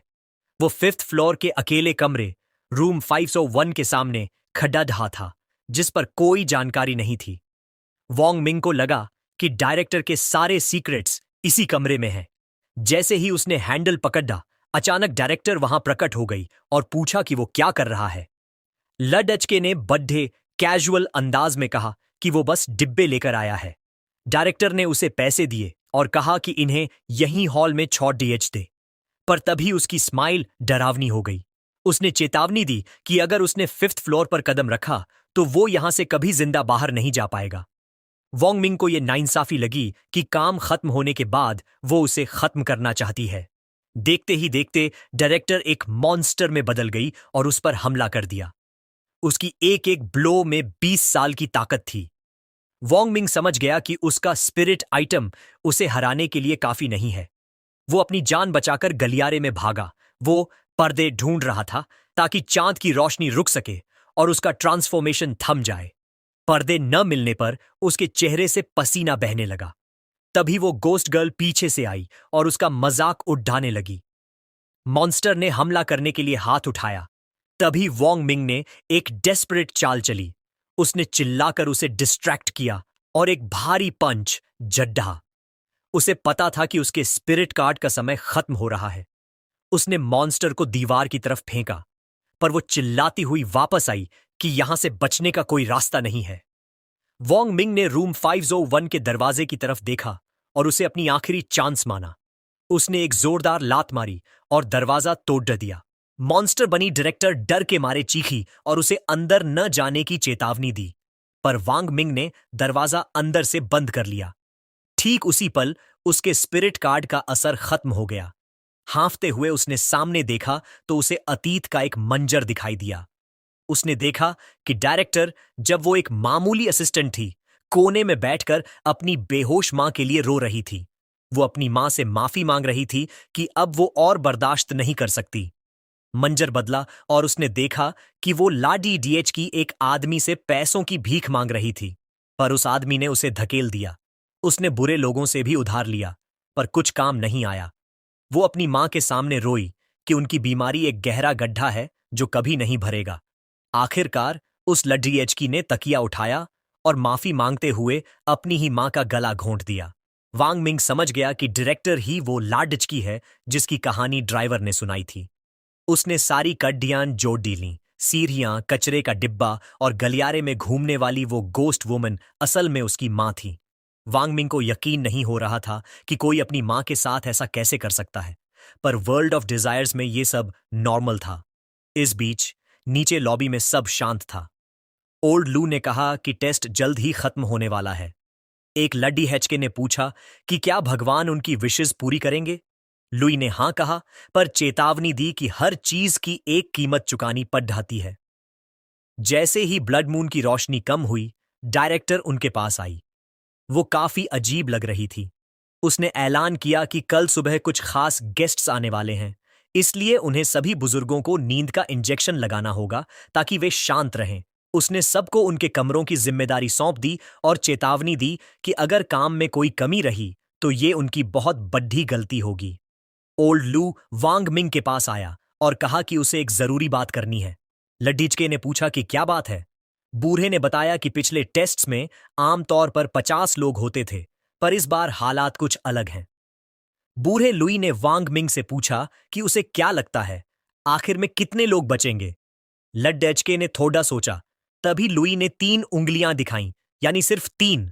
वांग मिंग ने पूछा कि क्या इसका मतलब है कि अभी बहुत ज्यादा लोग जिंदा हैं। लुई ने हां कहा और समझाया कि वर्ल्ड ऑफ डिजायर्स में बहुत कम लोग बचते हैं और एक दूसरे को खत्म करना यहां आम बात है। इतने लोगों का जिंदा बचना उसे अनरियल लग रहा था। उसने चेतावनी दी कि कल का दिन टेस्ट का आखिरी दिन होगा और शायद उनकी जिंदगी का भी। वांग मिंग ने जिक्र किया कि कल रात कुछ अजीब हुआ था। डायरेक्टर ने उसे कुछ डिब्बे हटाने को कहा था और उसे शक है कि उन इंजेक्शंस में कुछ गड़बड़ है। लुई हैरान हुआ कि उसने फिर से वांग मिंग से मदद मांगी। उसने मजाक में पूछा कि क्या लड्डेच का उसे पसंद करता है। वांग मिंग हंसा और साफ कर दिया कि वो उसकी कोई बात नहीं मानने वाला। उसने बताया कि जिस दादी का वो ख्याल रख रहा था, उसने चेतावनी दी थी कि ये इंजेक्शन उनका अंत कर देंगे। लुई ने माना कि ये मिशन इतना सिंपल नहीं होगा और ये पक्का एक ट्रैप है। उसने तर्क दिया कि अगर बुजुर्ग मर गए तो उनके बच्चे चुप नहीं बैठेंगे। उसे लगा कि इंजेक्शन नहीं देने चाहिए, हालांकि वो गारंटी तो नहीं दे सकता था, पर डायरेक्टर के बर्ताव से लग रहा था कि अगर उन्होंने इंजेक्शन नहीं लगाए तो वो खुद वॉलंटियर्स को खत्म कर देगी। वांग मिंग ने लुई से कहा कि वो एक एक्सपीरियंस्ड प्लेयर है, इसलिए वो उसकी बात पर यकीन करता है। उसने लुई को सुझाव दिया कि वो सबको ये बता दे, पर मानना न मानना उनकी मर्जी है। बूढ़ा लुई उसे थैंक्स बोलकर बाकी लोगों की तरफ बैठ गया। फर्श पर कमरों के नंबर वाली पर्चियां बिखरी थीं। वांग मिंग ने एक उठा ली। उसने उम्मीद की कि ये शाम सुकून से गुजरे। उसकी पर्ची पर लिखा था कि कमरे में जो डैड हैं, उनकी तबीयत ठीक नहीं है और उन्हें हर वक्त निगरानी की जरूरत है, वरना वो खुद को या दूसरों को नुकसान पहुंचा सकते हैं। नोट में लिखा था कि वो इकलौता बेटा है और अगर बीमारी ठीक न हो तो बेटे को खबर दी जाए। सबसे जरूरी वार्निंग ये थी कि मरीज के पट्टे कभी न खोले जाएं। जैसे ही वांग मिंग कमरे के अंदर गया, वो आदमी गिड्ड गिद्दाने लगा कि उसे आजाद कर दिया जाए। उसकी आंखों में बेबसी थी, पर वांग मिंग को उस नोट की सख्त चेतावनी याद थी। उसे समझ नहीं आ रहा था कि वो उस आदमी की मदद करे या नियमों का पालन। वो आदमी लगातार चिल्ला रहा था कि वो बहुत दर्द में है और उसे मर जाना चाहिए। उसने वांग मिंग पर चीखते हुए कहा कि उसे भी उसी की तरह खत्म हो जाना चाहिए। अचानक वो बूढ़ा एक मॉन्स्टर में बदल गया और उसके मुंह से एक डरावनी नीली जीभ बाहर निकली। वांग मिंग ने बिना डरे एक रस्सी पकड़ी और उसे जोर से खींच दिया। बूढ़ा उसकी इस फुर्ती को देखकर दंग रह गया। वांग मिंग ने उससे पूछा कि उसे इतनी जल्दी क्या है और वो उसे चैन से क्यों नहीं रहने देता। वो बूढ़ा अपनी जीभ बाहर निकाले वांग मिंग की तरफ बढ़ता रहा। वांग मिंग ने उसे कोई भी बेवकूफी न करने की चेतावनी दी और उसे रोकने की कोशिश की। बूढ़े ने उसे धक्का देकर फर्श पर गिरा दिया। वांग मिंग हंसा और बोला कि ये तो बस एक एक्सीडेंट था। बूढ़े ने उसे अपनी जीभ से सावधान रहने को कहा। कुछ मिनटों बाद वो आदमी शांत हो गया और दावा करने लगा कि वो एकदम नॉर्मल है और बिल्कुल बीमार नहीं है। उसने पूछा कि क्या वांग मिंग को उसकी बात पर यकीन है। वांग मिंग ने दो टूक जवाब दिया कि इसमें से कुछ भी सच नहीं है। उसने ये भी कहा कि उसके पास तो हार्ट तक नहीं है। मरीज हैरान होकर पूछने लगा कि बिना दिल के कोई कैसे रह सकता है, क्या वो पागल है। वांग मिंग ने कहा कि यकीन नहीं आता तो खुद देख लो। उसने अपनी शर्ट उठाकर अपना सीना दिखाया। बूढ़े को पहले लगा कि ये कोई चाल है, पर फिर उसने देखा कि वो एक गहरा निशान था। उसे वांग मिंग के लिए बहुत बुरा लगा।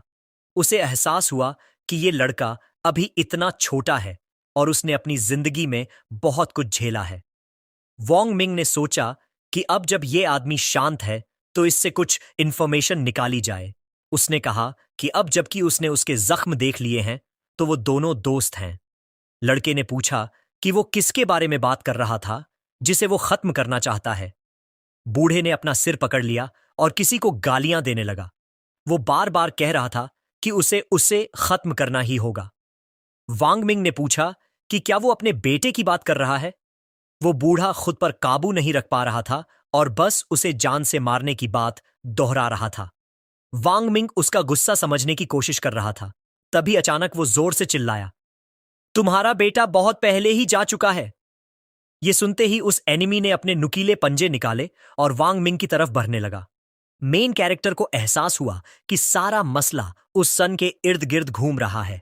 उसने बूढ़े आदमी से पूछा कि क्या वह अपने बेटे को खत्म करना चाहता है। फिर उसने खुद ही जवाब दिया कि अब इसकी जरूरत नहीं है क्योंकि उसका बेटा पहले ही जा चुका है। अपनी ब्लू टंग बाहर निकाले उस बूढ़े ने हैरानी से पूछा, ऐसा कैसे हो सकता है। वोंग मिंग ने दोबारा यकीन दिलाया कि उसका बेटा अब वहां नहीं है। यह सुनकर बूढ़ा आदमी आखिरकार शांत हुआ और मान गया कि लड़का सही कह रहा है। वोंग मिंग को लगा कि वह सही रास्ते पर है। उसने बूढ़े से पूछा कि वह अपने इकलौते बेटे का अंत क्यों चाहता था। बूढ़े ने पुरानी बात याद करते हुए बताया कि सालों पहले उसकी पत्नी गंभीर रूप से बीमार हो गई थी। डॉक्टर ने कहा था कि वह बच सकती है, लेकिन इसके लिए बहुत पैसों की जरूरत थी। बूढ़ा अपनी पत्नी को बचाने के लिए अपना घर बेचना चाहता था, लेकिन उसके बेटे ने मना कर दिया। उस पति पत्नी ने वह घर अपने बेटे के लिए ही दिन रात मेहनत करके खरीदा था, पर अंत में उस बेटे ने अपनी मां की जान से ज्यादा उस हाउस को अहमियत दी। ये बताते हुए बूढ़ा फिर गुस्से से भर गया। उसके दांत किटकिटाने लगे और मुट्ठियां भींच गईं। फिर वह अचानक हंसने लगा और चिल्लाया कि वह खुश है कि वह इंसान आखिरकार मर गया। वोंग मिंग को चिंता होने लगी कि उसका झूठ शायद कुछ ज्यादा ही आगे बढ़ गया है। तभी बूढ़े ने मुस्कुराकर पूछा, क्या कल रिलेटिव्स मिलने आएंगे। वोंग मिंग ने हां कहा और पूछा, क्यों। बूढ़े ने समझाया कि हर बार जब रिलेटिव्स आते हैं तो इस नर्सिंग होम में बूढ़े लोगों की संख्या कम हो जाती है। उसने कहा कि पहले यहां बहुत भीड़ रहती थी, पर अब यह लगभग खाली हो चुका है। वोंग मिंग ने उसकी बात गौर से सुनी। इसी बीच बाहर फुल मून निकल आया और तीसरी रात खत्म होने वाली थी। अगले दिन लॉबी में विजिटर्स की भीड़ जमा हो गई। एक लड़की अपनी मां को पुकार रही थी और एक बेटा अपने पिता से पूछ रहा था कि क्या उन्होंने उसे याद किया। विजिटर्स अपने अपने कमरों की तरफ बढ़े। तभी अचानक पूरे हॉल में अजीबोगरीब चीखें गूंजने लगीं। उस लड़की ने घबराकर पूछा, क्या हुआ, क्या उसकी मां चली गई। एक आदमी ने कहा कि उसे कुछ नहीं पता क्योंकि कल तक सब ठीक था। तभी एक और आदमी चिल्लाया कि उसके पिता की मौत हो गई है। विजिटर्स चिल्लाने लगे कि यह नर्सिंग होम पत्थर दिल है और यहां के स्टाफ को इसकी भारी कीमत चुकानी होगी। वे चिल्लाए, staff must face the end. जैसे ही उन्होंने यह कहा, उन विजिटर्स के चेहरे अचानक मॉन्स्टर्स में बदलने लगे। चारों तरफ मदद के लिए चीख पुकार मच गई। डायरेक्टर ने ठाका लगाया और चिल्लाया, जैसे हम पैदा होते हैं वैसे ही एक दिन हम सब धूल में मिल जाएंगे। पूरी तरह तबाही मच गई। पहली मंजिल के हॉल में खौफनाक राक्षस अपनी ताकत के साथ घूमने लगे। विजिटर्स जान बचाने के लिए भाग रहे थे, पर माहौल बहुत डरावना था। दूसरी मंजिल का कॉरिडोर भी लोगों से भरा था। सीढ़ियों के पास खड़ी एक घबराई हुई लड़की दूसरों को चेतावनी दे रही थी कि पास न आए, क्योंकि एक गोस्टली मॉन्स्टर सीढ़ियों से ऊपर चढ़ रहा था। तभी एन मौके पर मेन कैरेक्टर वहां प्रकट हुआ और उसने उस लड़की से पूछा कि वह कैसी है। लड़की ने कहा कि वह ठीक है, पर उसने घबराकर पूछा कि ये सारे मॉन्स्टर्स अचानक कहां से आ गए। वोंग मिंग ने उसका हाथ पकड़ा और उसे खींचते हुए वहां से भागने लगा। उसने समझाया कि यहां रुकना बहुत खतरनाक है।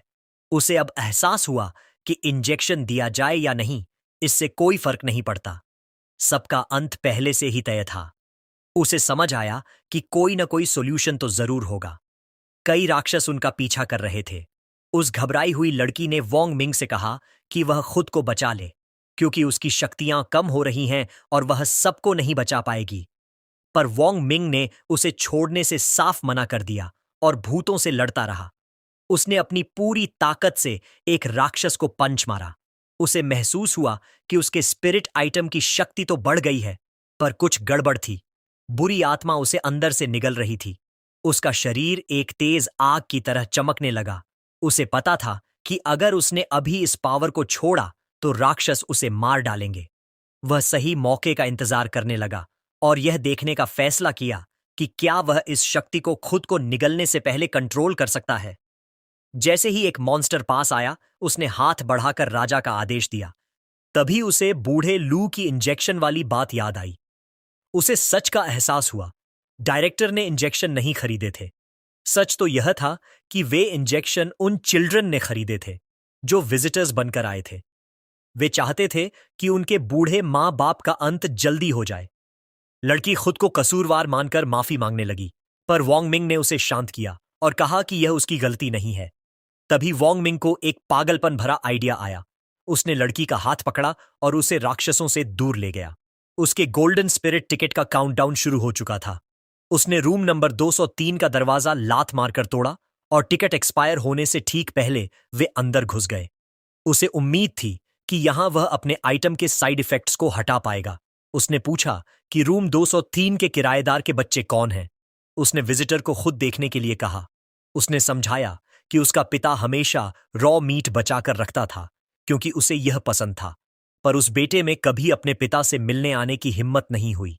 पिता को उस सड़ते हुए खाने के साथ अकेला छोड़ दिया गया था। पिता ने खुद को नजरअंदाज नहीं किया था, बल्कि उस बेटे ने किया था जिसे उसने पाला था। बेटे ने बहस की कि वह खाना सड़ा हुआ और घिनौना है और उसका बाप उसे अपनी जेबों में छिपाकर रखता था। वॉन्ग मिंग ने उसे चुनौती दी और उसकी तरफ एक कागज का टुकड़ा फेंका। बेटे ने अपने पिता का नोट पढ़ा। उसे कच्चा मांस पसंद है, सबसे ज्यादा। बेटे के चेहरे पर पसीना आ गया। उसे अपना बचपन याद आया कि कैसे उसके माता पिता उसके लिए कच्चा मांस तैयार करते थे। उसे याद आया कि कैसे उसने एक बार किचन में घुसकर उस गंध की शिकायत की थी और धमकी दी थी कि अगर उसका पिता बुढ़ापे में गंदगी फैलाएगा तो वह उसे नर्सिंग होम भेज देगा। उसे एहसास हुआ कि जब उसके पिता ने वह खाना पहली बार बचाया था तब वह सड़ा हुआ नहीं था। वॉन्ग मिंग ने ठंडे लहजे में कहा, खाना इसलिए सड़ा क्योंकि तुम कभी मिलने ही नहीं आए। बेटे की आंखों में पछतावा और दुख भर गया। वह अपने पिता के पास गया, माफी मांगी और अपना हाथ बढ़ाते हुए वादा किया, मैं आपको घर ले जाऊंगा। बूढ़े आदमी के चेहरे पर लंबे समय बाद एक मुस्कान आई और उसने खुशी खुशी अपने बेटे का हाथ थाम लिया। यह देखकर वॉन्ग मिंग और उस लड़की को अपनी गलती का एहसास हुआ। इस पूरे टास्क का नाम द वीपिंग ट्वाइलाइट, रोती हुई सांझ था, जो बुजुर्गों के आखिरी सालों का एक रूपक था। इसका मतलब था कि उनके जीवन की सांध्य बेला आंसुओं से भरी नहीं होनी चाहिए। उसी पल मॉन्स्टर्स ने हमला करना बंद कर दिया। वह खूनी ट्रायल आखिरकार खत्म हो चुका था। तभी एक रहस्यमयी आवाज ने वॉन्ग मिंग से वादा किया कि उसकी एक इच्छा पूरी की जाएगी। उसने हवा में सुनहरे अक्षरों से अपनी विश लिखी, लेकिन उसे जल्द ही एहसास हुआ कि इस दुनिया के नियम बहुत क्रूर हैं। यहां एक अंग का मतलब एक इच्छा था, यानी वह एक ही बार में अपना पूरा शरीर वापस नहीं पा सकता था।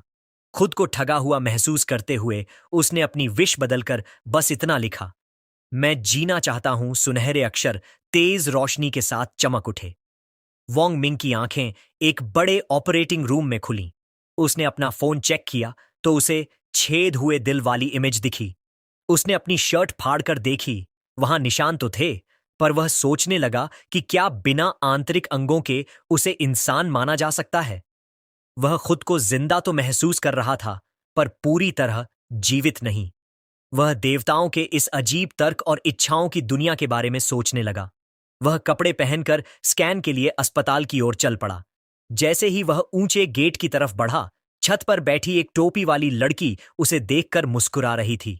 उसने फुसफुसाते हुए कहा, तुम इस नई दुनिया में देवताओं की सरसराहट सुनते रह सकते हो।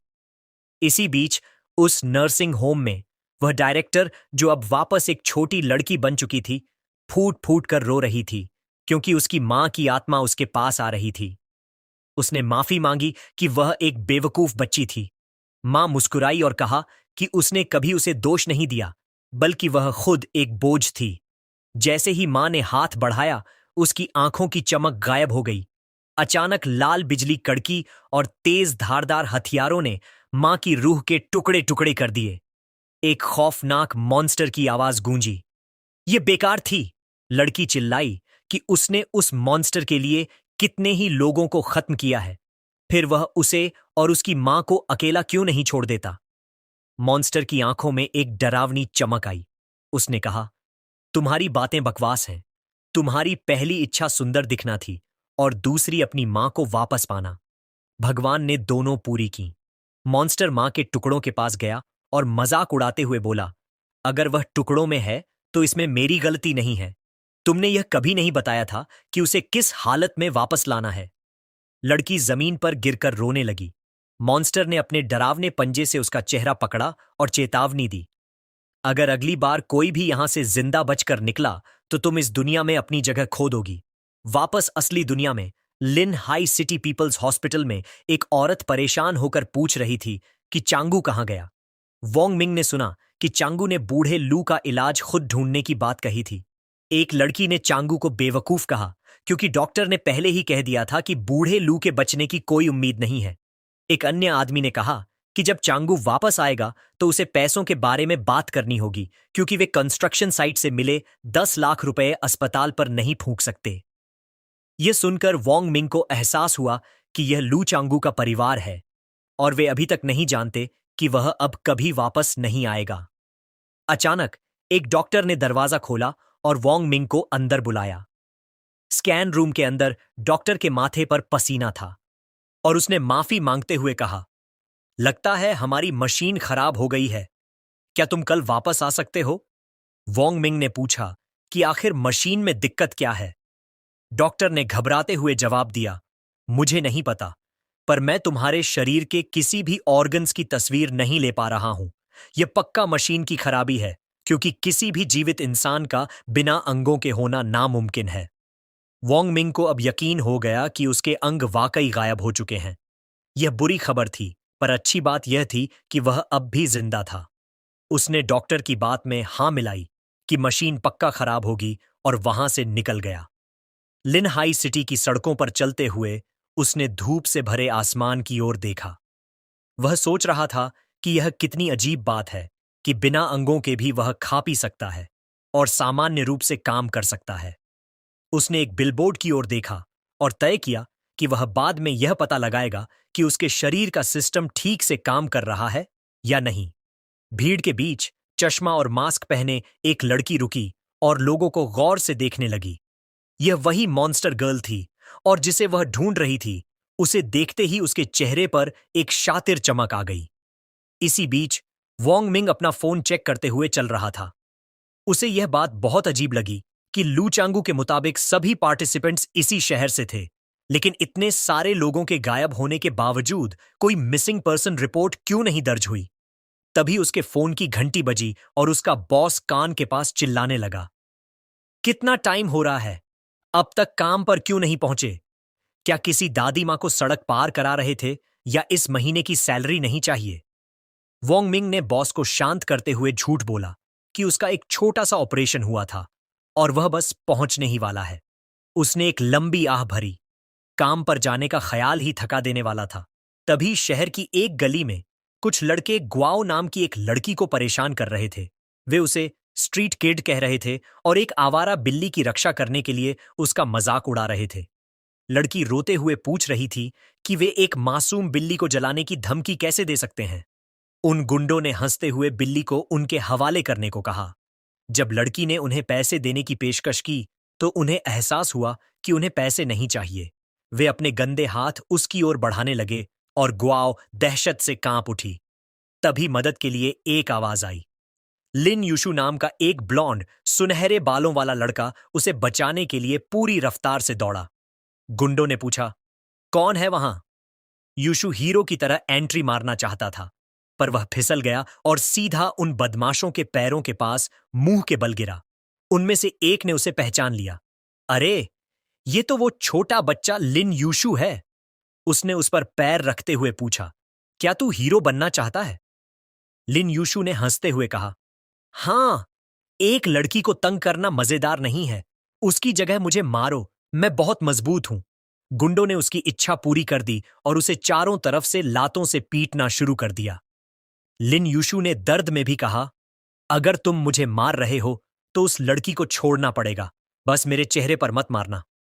ग्वाओ उन्हें रुकने के लिए गिड़गिड़ा रही थी और उसकी गोद में वो बिल्ली बेबसी से म्याऊं म्याऊं कर रही थी। उन गुंडों में से एक ने ग्वाओ को गंदी नजर से देखा और कहा कि वे रुक जाएंगे, बशर्ते वह अपनी डिग्निटी दांव पर लगा दे। लड़की बिल्ली को सीने से चिपकाए बिलख बिलख कर रोने लगी। उन्होंने धमकी दी कि अगर उसने बात नहीं मानी तो वे जमीन पर पड़े उस लड़के को कुचल देंगे। लिन यूशु के होंठों से खून बह रहा था। फिर भी वह चिल्लाया, इसकी बात मत सुनना। अगर तुमने इनकी बात मानी तो मेरी यह पिटाई बेकार जाएगी। तभी उन विलन्स के पीछे से एक आवाज आई। वोंग मिंग हाथ में बैट लिए वहां खड़ा था। उसने ठंडे लहजे में कहा, मुझे लगा कुछ बड़ा हो रहा है, पर यहां तो सिर्फ 2 मामूली कीड़े मकोड़े हैं। उसने उन्हें एक मौका दिया और 3 तक गिनती गिननी शुरू की। अगर तुम नहीं भागे तो पछताओगे। गुंडे उसकी डरावनी शक्ल और तेवर देखकर सहम गए। वोंग मिंग ने गिनती जारी रखी और जैसे ही वह 3 पर पहुंचा, उसने अपना बल्ला घुमाया और उन दोनों की वो धुलाई की कि वे अपनी जान बचाकर भाग खड़े हुए। लिन यूशु ने उठते हुए वोंग मिंग का शुक्रिया अदा किया, हालांकि वह अपनी शेखी बघारना नहीं भूला कि वह खुद भी संभाल सकता था। वोंग मिंग हंसा और लड़की की तरफ हाथ बढ़ाकर पूछा, क्या तुम ठीक हो? लड़की ने उसका हाथ थाम लिया और उसे गौर से देखते हुए पूछा, क्या तुम वोंग मिंग हो? वह हैरान रह गया कि लुड्की उसका नाम जानती है। उसने बताया कि वे कभी क्लासमेट्स हुआ करते थे। वोंग मिंग को उसका चेहरा थोड़ा धुंधला सा याद आया। उसने यूशु को किनारे किया और कहा कि उसे काम पर जाना है, पर लुड्की उसे उदास आंखों से जाते हुए देखती रही। जैसे ही वोंग मिंग आगे बढ़ा, उसे आसमान की ओर देखकर लगा कि उसे कहां जाना है यह उसे खुद नहीं पता। तभी उसे ऊंची हील्स के चलने की आहट सुनाई दी। उसे एहसास हुआ कि पीछे कोई ऐसा है जो ह्यूमन नहीं है। पीछे से आवाज आई, तुम कहीं नहीं जा रहे। वोंग मिंग ने मुद्द कर देखा। उसे लगा कि उसने इस लड़की को पहले कहीं देखा है। वह लड़की उस पर चिल्लाई और उसे अपनी बर्बादी का जिम्मेदार ठहराते हुए खत्म करने की धमकी देने लगी। तभी वोंग मिंग को झटका लगा। यह तो उस बस की कंडक्टर थी। वह बिजली की रफ्तार से उसके पास आई। उसके नुकीले दांत चमक रहे थे। वोंग मिंग के चारों तरफ अचानक लाल बिजली और आग की लपटें उठने लगीं। मॉन्स्टर लड़की चिल्लाई, इस बार तुम नहीं बचोगे। लेकिन जैसे ही उसने हमला किया, वोंग मिंग के चारों ओर नारंगी और सुनहरी बिजली का बवंडर उठा और वह उसकी आंखों के सामने से गायब हो गया। वोंग मिंग को समझ आ गया कि वह फिर से वर्ल्ड ऑफ डिजायर्स में प्रवेश कर चुका है।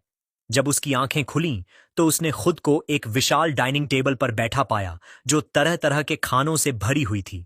उसने अपना सिर पकड़ लिया, ये समझने की कोशिश करते हुए कि आखिर हुआ क्या था।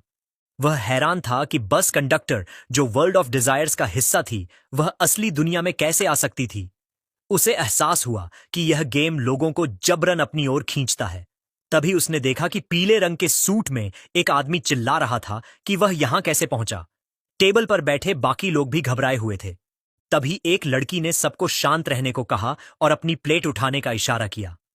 वोंग मिंग ने भी अपनी प्लेट उठाई, जिसके नीचे एक कागज का टुकड़ा था। जैसे ही उसने उसे छुआ, वह लाल रोशनी में चमक उठा। संदेश साफ था, यह विला एक सेमेट्री में स्थित है और आपको यहां 10 दिनों तक जीवित रहना है। यह किसी मौत के फरमान जैसा लग रहा था। वोंग मिंग समझ गया कि यहां भूतों का होना तय है। उसने नोट किया कि कब्रिस्तान और 10 दिन जैसे कीवर्ड्स इशारा कर रहे हैं कि इस बार का टेस्ट बहुत डार्क होने वाला है। तभी भीड़ में से एक जानी पहचानी आवाज आई, घबराओ मत, हालात उतने भी बुरे नहीं हैं। वह आवाज लिन यूशु की थी। वोंग मिंग ने देखा कि ग्वाओ भी वहीं थी। उसे एहसास हुआ कि वे तीनों एक ही समय पर इस दुनिया में खींचे चले आए हैं। इसका मतलब था कि इस गेम में मल्टीप्लेयर मोड भी है। विला की भव्यता देखकर लिन यूशु अपनी ही धुन में था। उसने कहा, तुम लोग इसे गलत नजरिए से देख रहे हो। क्या कभी ऐसे शानदार विला में रहे हो या ऐसा लजीज खाना खाया है? 10 दिन ऐश करो और अंत में अपनी एक विश पूरी करवाओ। यह तो बहुत कूल है। उसकी बातों से बाकी लोगों का डर थोड़ा कम हुआ और वे खाने पर टूट पड़े। वोंग मिंग यूशु की इस बेमतलब की ऑप्टिमिज्म को देखकर हैरान था। जहां सब हंस खेल रहे थे, मिंग को लगा कि कुछ बहुत अजीब होने वाला है। उसने सावधानी बरतते हुए पूरे विला का चक्कर लगाया। Ground floor, living room, kitchen, dining और tea room. Second floor, gym, computer room और बेडरूम्स। थर्ड फ्लोर, यहां उसने पौधों से भरा बरामदा, एक म्यूजिक रूम और डॉल्स से भरा एक बेहद डरावना कमरा देखा। जब वह वापस नीचे आया तो लोग सोफे पर बैठकर ठहाके लगा रहे थे। उसे लगा कि शायद इस दुनिया में रहने का यही सही तरीका है, मौज मस्ती करना। पर तभी एक डरा हुआ पार्टिसिपेंट, जिसके चेहरे पर पसीना था, खिड़की की ओर इशारा करते हुए बोला, क्या तुम्हें लगता है कि उस खिड़की से भूतनी बाहर आ सकती है? बाकी लोग उस पर हंसने लगे और उसे डरपोक कहने लगे, क्योंकि अभी तो टेस्ट शुरू भी नहीं हुआ था। पर वोंग मिंग जानता था कि इस विला की शांति किसी बड्ढे तूफान से पहले की खामोशी है। लिन यूशु ने गुआओ को ढांढस बंधाते हुए कहा कि जब तक वह उसके साथ है, डरने की कोई बात नहीं है। उसने मजाक में जोद्दा, अगर सदाको आने की हिम्मत भी करेगी तो मैं जोर से चिल्लाऊंगा। लेकिन तभी कांच तो ढहते हुए एक मॉन्स्टर के हाथ बाहर निकले। वो डरावनी लड़की कुएं से बाहर निकलकर उनकी तरफ बढ़ने लगी। लिन यूशु ने घबराहट में गुआओ का कंधा पकड़ डैच लिया और चिल्लाया, वो तो सच में आ गई। उस भूतनी ने झपटकर एक लड्ढकी का सिर पकड़ डैच लिया और एक आदमी को वहीं खत्म कर दिया। चारों तरफ मौत का तांडव देख सब कांप रहे थे और भागने की कोशिश कर रहे थे, सिवाय वोंग मिंग के। वह बिल्कुल शांत रहा। वह धीरे से टीवी रिमोट के पास गया और बस पावर बटन दबा दिया। इससे पहले कि वह भूतनी पूरी तरह बाहर आ पाती, उसकी आकृति धुंधली होकर गायब हो गई। वोंग मिंग ने रिमोट को कसकर पकड़ ढे रखा ताकि उसे दोबारा आने का मौका न मिले। यह देखकर पूरे ग्रुप ने राहत की सांस ली और मिंग की चतुराई की तारीफ करने लगे। तभी किसी ने लिन यूशु से मजाक में पूछा, क्या तुम्हारे पास ऐसी कोई शक्ति है कि जो तुम बोलते हो वो सच हो जाता है? अगर ऐसा है तो जरा यहां एक खूबसूरत लड्डी डैचकी को प्रकट करके दिखाओ। यूशु ने कोशिश तो की, पर कुछ नहीं हुआ। तभी युमियन नाम की एक प्लेयर ने शांति से कहा, खतरा शुरू में ही सबसे ज्यादा होता है। अगर हम इस दुनिया के रूल्स समझ लें और उनसे दूर रहें तो हम सुरक्षित रहेंगे। लेकिन वोंग मिंग को शक था। उसने तर्क दिया कि अगर यह गेम मूवी लॉजिक पर चल रहा है तो सिर्फ टीवी बंद करना काफी नहीं होगा। यूमियन ने अटकलें लगानी शुरू की कि अगर जापानी फिल्म का भूत आ चुका है तो हो सकता है कि अब स्लिट माउथ्ड वुमन सामने आए। जैसे ही उसने ये शब्द कहे, पूरे कमरे में एक डरावनी औरत की आवाज गूंज उठी। यह वही कुख्यात भूतनी थी जिसके बारे में कहा जाता है कि उसके सामने आते ही इंसान की रूह कांप जाती है। वोंग मिंग ने महसूस किया कि युमियान ने जानबूझकर उस भूतनी का नाम लिया था ताकि वह हालात को टेस्ट कर सके। लिन यूशु ने गुआओ को पकड़ा और सबको भागने को कहा। वो भूतनी बड्ढे सिजर्स हाथ में लिए धीरे धीरे उनकी तरफ बढ़ रही थी और खिलखिलाते हुए पूछ रही थी, क्या मैं खूबसूरत हूं? एक आदमी डर के मारे इतना सुन्न हो गया कि वह हिल तक नहीं पाया। वह हकलाने लगा। उसे समझ नहीं आ रहा था कि हां कहे या ना। उस डरावनी खामोशी के बीच भूतिया साय ने अपनी विशाल सिजर्स का इस्तेमाल किया और हंसते हुए एक झटके में उसे ढेर कर दिया। वह यहीं नहीं रुकी, बल्कि बाकी लोगों की तरफ मुड़कर वही खौफनाक सवाल दोहराने लगी। ग्रुप को समझ आ गया कि वह हार मानने वाली नहीं है, इसलिए सब जान बचाकर लिविंग रूम से भागने लगे। वोंग मिंग भागता हुआ एक कमरे में घुसा और अंदर से दरवाजा बंद कर लिया, लेकिन जल्द ही उसे सीढ़ियों पर भारी कदमों की आहट सुनाई दी। उसने अपना स्पेशल आइटम निकाला और खुद को आमने सामने की जंग के लिए तैयार किया। तभी लिन यूशु ने उसे आवाज दी। वोंग मिंग की घबराहट देखकर उसने शांत लहजे में कहा कि वे सुरक्षित हैं। वोंग मिंग हैरान था कि वह इतनी आश्वस्त कैसे है। लिन यूशु ने खुलासा किया कि जैसे वोंग मिंग के पास पिछले गेम्स के आइटम्स हैं, उसके पास लक नाम की एक विशेष एबिलिटी है। उसने दावा किया कि उसके पास रहने वाला हर शख्स सुरक्षित रहेगा और इतने सारे कमरों में से वह भूत उनके कमरे को कभी नहीं चुनेगा। लेकिन अभी उसकी बात पूरी भी नहीं हुई थी कि दरवाजे का हैंडल जोर जोर से खड़कने लगा। बाहर से उसी खौफनाक आवाज ने पूछा, क्या तुम्हें लगता है कि मैं खूबसूरत हूं? वोंग मिंग के सब्र का बांध टूट गया। उसने झल्लाकर लिन यूशु से कहा कि तुम्हारी एबिलिटी गुड लक नहीं, बल्कि बैड लक है। उसी पल उस कटी हुई मुस्कान वाली औरत ने अपनी कैंची से दरवाजे को चीर दिया और अपना चेहरा उस गैप में घुसाते हुए उन्हें अपनी तरह खूबसूरत बनाने का ऑफर दिया। जैसे ही वह हमला करने वाली थी, वोंग मिंग ने अपनी स्पेशल टिकट का इस्तेमाल किया। अचानक एक रहस्यमयी ब्लैक मिस्ट छा गई और वोंग मिंग के शरीर में एक शक्तिशाली स्पिरिट समा गई। रूह के प्रभाव में आते ही वोंग मिंग का डर गायब हो गया और उसका व्यक्तित्व आक्रामक हो गया। उसने भूतनी की आंखों में देखकर बेखौफ होकर कहा, हां, तुम खूबसूरत हो, पर अगले जन्म में तुम्हें ऐसा नहीं होना चाहिए। उसने एक ही प्रहार इतनी ताकत से किया कि फर्श टूट गया और वे दोनों पहले लेवल पर जा गिरे। वोंग मिंग अब एक दरिंदे की तरह उस पर वार करने लगा, जिसे देखकर बाकी खिलाड़ी खौफ में आ गए। लिन यूशु ने उसका बचाव करने की कोशिश की, लेकिन वोंग मिंग अपनी बढ़ी हुई शक्तियों के नशे में था और उसने पास आए एक ज़ॉम्बी को पल भर में मसल दिया। देखते ही देखते वहां ज़ॉम्बीज का झुंड जमा होने लगा। गू याओ घबरा गया।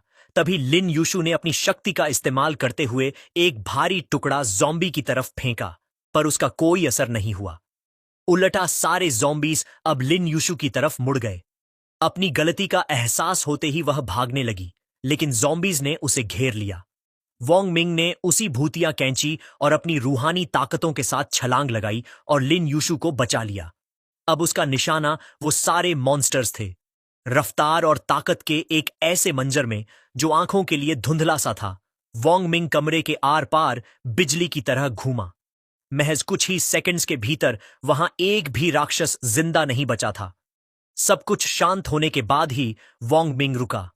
वोंग मिंग ने अपने चेहरे से खून के लाल धब्बे पोंछे और सबको एक सख्त चेतावनी दी कि अब से कोई भी किसी भूत या राक्षस का नाम अपनी जुबान पर नहीं लाएगा। उसी समय असली दुनिया में एक महिला मोटरसाइकिल सवार सड़क पर बिजली की रफ्तार से दौड़ रही थी। वह उसी गली में रुकी जहां से कुछ समय पहले वोंग मिंग गायब हुआ था। उसने अपना हेलमेट उतारा, जिससे उसका दृढ़ और प्रभावशाली चेहरा सामने आया। उसके कान में लगे ईयरपीस से एक आवाज आई, जिसने पूछा कि क्या उसे कुछ मिला।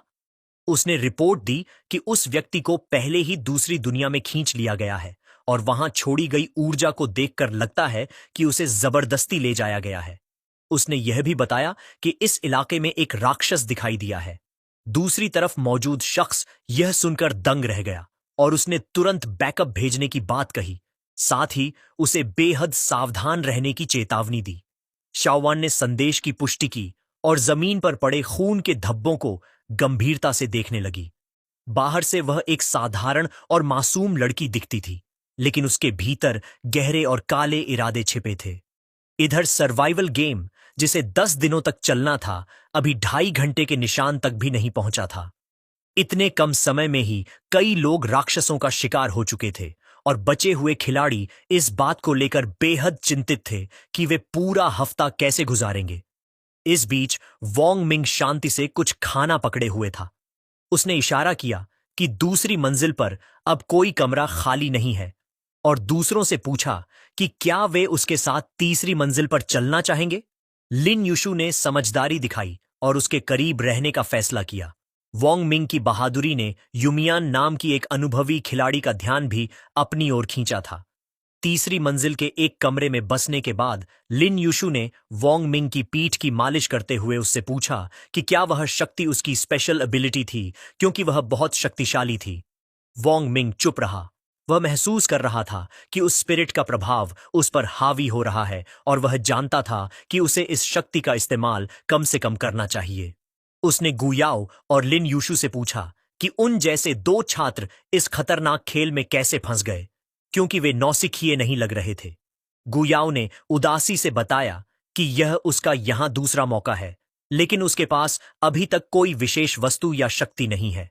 उसने सुना था कि यहां इच्छाएं पूरी होने का तरीका बहुत अजीब और डरावना होता है, इसलिए उसने अभी तक अपनी इच्छा पूरी नहीं होने दी थी।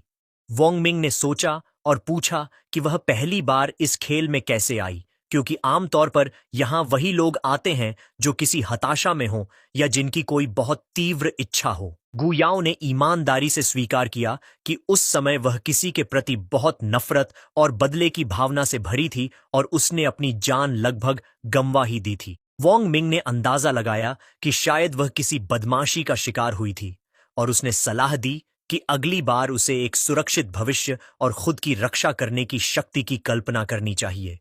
जब उसने लिन यूशु से पूछा तो उसने बताया कि यह उसका यहां तीसरा मौका है। 2 चुनौतियां पार करने के बाद भी उसे कोई वस्तु नहीं मिली थी, लेकिन उसने पुष्टि की कि उसकी लक वाली क्षमता एक वास्तविक शक्ति थी जो उसने विकसित की थी। वोंग मिंग हैरान था कि बिना इच्छा पूरी कराए उसने 2 बार खेल खत्म किया था। लिन यूशु ने समझाया कि उसका लक्ष्य बहुत बड़ा है। वह इस सर्वाइवल गेम को पूरी तरह से खत्म करना चाहती है। उसका मानना था कि भले ही यह असंभव लगे, लेकिन किसी को तो कोशिश करनी ही होगी, क्योंकि ऐसी दुनिया का अस्तित्व नहीं होना चाहिए। तभी दरवाजे पर दस्तक हुई। बाहर से एक महिला की आवाज आई, जिसने कहा कि उसके पास साझा करने के लिए एक सुराग है। जब वोंग मिंग ने दरवाजा खोला तो उसने यूमियान को सामने खड़ा पाया। वोंग मिंग ने यूमियान को बीच में ही टोकते हुए कड़क अंदाज में पूछा कि वह उस पर भरोसा क्यों करे, जबकि उसने पहले उन सबको जानबूझकर खतरे में डाला था। यूमियान ने बिना समय बर्बाद किए सीधे मुद्दे की बात की और वोंग मिंग से पूछा कि क्या उसकी क्षमता कॉम्बैट टाइप यानी लड़ने वाली शक्ति है। उसने खुलासा किया कि उसके पास एक ऐसी काबिलियत है जिससे वह चुनौतियों के बारे में गुप्त और महत्वपूर्ण जानकारी जुटा सकती है। अपनी सच्चाई साबित करने के लिए उसने वह सुराग पहले ही साझा करने का प्रस्ताव रखा। यूमियन ने बताया कि खिलाड़ियों के बीच एक मोल छिपा है। उसने अपने पिछले खेल का अनुभव साझा किया, जहां एक खिलाड़ी शुरू से ही एक भूत था जो डबल एजेंट बनकर अकेले रहने वाले लोगों का शिकार कर रहा था। उस खेल में सैकड़ों लोगों में से केवल 4 ही जिंदा बच पाए थे। उसने वोंग मिंग की ताकत को देखते हुए उससे हाथ मिलाने की कोशिश की और सुझाव दिया कि अगर वे उस जासूस को खत्म कर दें तो बाकी का समय वे सब सुरक्षित रहेंगे। जब वोंग मिंग ने उससे पूछा कि क्या वह जानती है कि वह जासूस कौन है, तो यूमियन ने मना कर दिया। उसने एलिमिनेशन यानी एक एक करके सबको हटाने का तरीका सुझाया। उसने वोंग मिंग से उसके साथियों के बारे में पूछा, और जब वोंग मिंग ने बताया कि वे उसे पहले से जानते हैं, तो यूमियान ने फिलहाल उन्हें शक के घेरे से बाहर कर दिया। उसका तर्क था कि जासूस वही होगा जिसका किसी और से कोई संबंध न हो। इसके बाद यूमियान ने जो समाधान दिया वह रूह कंपा देने वाला था। उसने सुझाव दिया कि अगर वे बाकी सभी खिलाड़ियों को ही खत्म कर दें तो खतरा अपने आप टल जाएगा। यह सुनकर लिन यूशु और गुयाओ खौफ से भर गए। वोंग मिंग का गुस्सा 7वें आसमान पर पहुंच गया। उसने चिल्लाकर पूछा कि क्या वाकई यही उसकी योजना है। उसने यूमियन को याद दिलाया कि इस दुनिया में हारने का मतलब है असली दुनिया से हमेशा के लिए मिट जाना। उसने साफ कहा कि जो वह कह रही है वह कोई रणनीति नहीं बल्कि एक मैसेकर है। यूमियन को इन बातों से कोई फर्क नहीं पड़ा। उसने दलील दी कि चूंकि यहां कोई कानून या नियम नहीं है, इसीलिए वोंग मिंग की ताकत का इस्तेमाल कर खेल को जल्दी खत्म करना ही सबसे समझदारी भरा फैसला है। लेकिन वोंग मिंग के अगले शब्दों ने उसे सन्न कर दिया। उसने समझाया कि भले ही यह जगह बहादुरों को शिकार बना देती है और भले लोगों को बुरा करने पर मजबूर करती है, लेकिन फिर भी वे इंसान हैं। उसने कहा, मुझे नहीं पता कि मैं यहां से जिंदा निकल पाऊंगा या नहीं, लेकिन मैं इस प्रक्रिया में अपनी इंसानियत नहीं खोऊंगा। इसी के साथ उसने यूमियन के साथ साझेदारी करने से साफ मना कर दिया। यूमियन अगबबूला हो गई और वोंग मिंग को नादान और बेवकूफ कहते हुए वहां से चली गई। यूमियान का पारा चढ़ गया। उसने उन्हें पागल करार दिया और पैर पटकती हुई वहां से चली गई। वोंग मिंग अब और बहस के मूड में नहीं था। उसने यूमियन से साफ कह दिया कि वह जानता है कि उसका इस्तेमाल किया जा रहा है और सुराग देने के बदले वह बाद में कोई जानकारी साझा कर देगा, लेकिन वे साथ काम नहीं करेंगे। इसके बाद उसने जोर से दरवाजा बंद कर दिया। गलियारे में अकेली खड़ी यूमियन गुस्से से उबल रही थी। उसे यकीन था कि ये लोग खुद मुसीबत को दावत दे रहे हैं। कमरे के अंदर वोंग मिंग बिल्कुल शांत था। लिन यूशु ने उससे उसकी कहानी पूछी तो उसने बात को छोटा रखते हुए बस इतना कहा कि वह एक साधारण इंसान है। उसने तुरंत विषय बदल दिया और सबको याद दिलाया कि जब तक कोई मॉन्स्टर का नाम नहीं लेगा वे सुरक्षित रहेंगे। उसने लड़कियों को आराम करने की सलाह दी और खुद पहली वॉच देने का फैसला किया। मिशन शुरू हुए। अब 13 घंटे बीत चुके थे और रात गहरा गई थी। जब दोनों लड़कियां गहरी नींद में थीं, वोंग मिंग अपनी एबिलिटी का अध्ययन कर रहा था, जिसका नाम था लॉजिक रिफाइनिंग एनहांसमेंट। वह यह देखकर हैरान था कि इसके अलग अलग लेवल थे और वह सोचने लगा कि उच्च स्तरों पर उसकी मानसिक और शारीरिक शक्ति कितनी बढ़ जाएगी। तभी सन्नाटे को चीरते हुए गलियारे से कदमों की हल्की आहट आई। आवाज बगल वाले कमरे से आ रही थी, जो डॉल्स के अलावा खाली होना चाहिए था। लिन यूशु अचानक जाग गई और घबराकर शोर के बारे में पूछने लगी। वोंग मिंग ने जैसे ही दरवाजे का छेद से झांका, गलियारा खाली था, लेकिन वह डरावनी आवाज बंद नहीं हुई। अगर वहां कोई नहीं था तो आवाज कहां से आ रही थी? लिन यूशु ने डर के मारे दरवाजे के निचले हिस्से की ओर इशारा किया। वोंग मिंग ने नीचे देखा तो पाया कि एक आंख बाहर निकलकर सीधे वोंग मिंग की ओर लुढ़कने लगी। उसी पल वोंग मिंग के दिमाग में एक काली आवाज गूंजी, जो उसे अंधेरे के आगे झुकने पर और शक्तिशाली बनाने का लालच दे रही थी, पर उसने उसे अनसुना कर दिया। वोंग मिंग ने उस लुढ़कती आंख को देखा और फिर लिन यूशु की तरफ मुड़कर मजाक में पूछा, क्या तुम्हारी एबिलिटी सच में लक है? क्योंकि इस फ्लोर के सारे कमरों को छोड़कर मॉन्स्टर ने सबसे पहले हमारा ही दरवाजा चुना है। बिना डरे वह आगे बढ़ा और उस आंख को कुचल दिया। अगले ही पल दरवाजे पर पागलों की तरह दस्तक होने लगी। शोर इतना तेज था कि गहरी नींद में सोई गुयाओ भी हड़बड़ाकर उठ बैठी। अचानक दरवाजा झटके से खुल गया और गलियारे में एक छोटा सा साया खड़ा था, जिससे निकलने वाली रूहानी ठंडक और डरावनी ऊर्जा ने पूरे कमरे को अपनी चपेट में ले लिया। जब उन्होंने करीब से देखा तो एहसास हुआ कि वह सिर्फ एक पुरानी फटी पुरानी डॉल थी। लिन यूशु पूरी तरह घबरा गई और वोंग मिंग से पूछने लगी कि अब वे क्या करें। वोंग मिंग ने कोई जवाब नहीं दिया, बस अपनी कलाइयां मलीं और सीधे उस डॉल की ओर लपका। वह डॉल भी उसका मुकाबला करने के लिए आगे बढ़ी, लेकिन आखिरी सेकंड में वोंग मिंग ने अपने स्पेशल टिकट का इस्तेमाल किया ताकि वह शक्तिशाली स्पिरिट उसे फिर से पजेस कर सके। अपनी बढ़ी हुई ताकत के साथ उसने एक ही पंच में उस डॉल के परखच्चे उड़ा दिए। हालांकि मुसीबत अभी टली नहीं थी, और भी बहुत सारी डॉल्स कमरे के अंदर घुसने लगीं। वोंग मिंग उनकी तादाद देखकर हैरान था, लेकिन उसने लड़ना जारी रखा और उन शैतानी खिलौनों की लहर पर अपने घूंसे बरसाने लगा। कुछ डॉल्स ने लिन यूशु पर भी हमला करना शुरू कर दिया। तभी दरवाजे से एक हाथ अंदर आया और एक खौफनाक महिला की आवाज पूरे कमरे में गूंज उठी। यह सुनकर वोंग मिंग का दिल बैठ गया। वह सोचने लगा कि वे दोनों इतनी जल्दी वापस कैसे आ गए, जिन्हें उसने पहले ही संभाल लिया था। पूरे विल्ला की स्थिति बद से बदतर हो चुकी थी। गलियारे डरावनी रूहों से भरे थे, जो किसी बुरे सपने जैसा मंजर लग रहा था। हर तरफ से चीखें सुनाई दे रही थीं, क्योंकि खिलाड़ी एक एक करके गिर रहे थे। वोंग मिंग ने अपनी स्पिरिट पावर्स का इस्तेमाल कर मुख्य खतरों को फिर से काबू किया, लेकिन लगातार लड़ाई उसे थका रही थी। उसने बढ़ते दबाव को महसूस किया और सोचा कि आखिर इतने सारे लोगों ने एक साथ इन मॉन्स्टर्स को कैसे सक्रिय कर दिया। उसके अंदर बैठी वह काली स्पिरिट उसकी कमजोरी को भांप गई और उसने एक पैक्ट करने का ऑफर दिया। उसने वादा किया कि अगर वोंग मिंग सौदा कर ले तो वह उसे और भी ज्यादा शक्ति और समय देगी, जिससे यह संकट आसानी से हल हो जाएगा। वोंग मिंग ने इस ऑफर को ठुकरा दिया और उस स्पिरिट को मौका परस्त बताते हुए कहा कि उसे जिंदा रहने के लिए उसकी मदद की जरूरत नहीं है।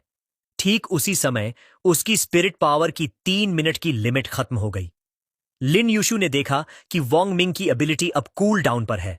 उसने अपनी शक्ति को सक्रिय करने की कोशिश की, लेकिन कुछ नहीं हुआ। उसे एहसास हुआ कि उसकी लक एक पैसिव एबिलिटी है और वह जब चाहे इसे चालू नहीं कर सकती।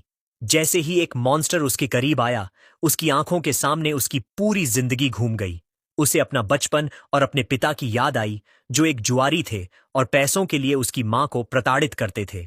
उसे वह भयानक दिन याद आया जब उसके पिता ने उसकी मां को बड़ी रकम के बदले अपनी जान दांव पर लगाने के लिए मजबूर किया था। उसे समझ आया कि उसके पिता की उस पैसे की इच्छा इसी खेल ने पूरी की थी, और यही वजह थी कि वह इस डिजायर वर्ल्ड को हमेशा के लिए खत्म करने के लिए इतनी दृढ़ थी। मौत के करीब पहुंचते ही उसके दिल में एक शक्तिशाली संकल्प जाग उठा। वोंग मिंग ने उसके व्यवहार में आए बदलाव को देखा और पूछा कि क्या उसकी एबिलिटी आखिरकार काम करने लगी है।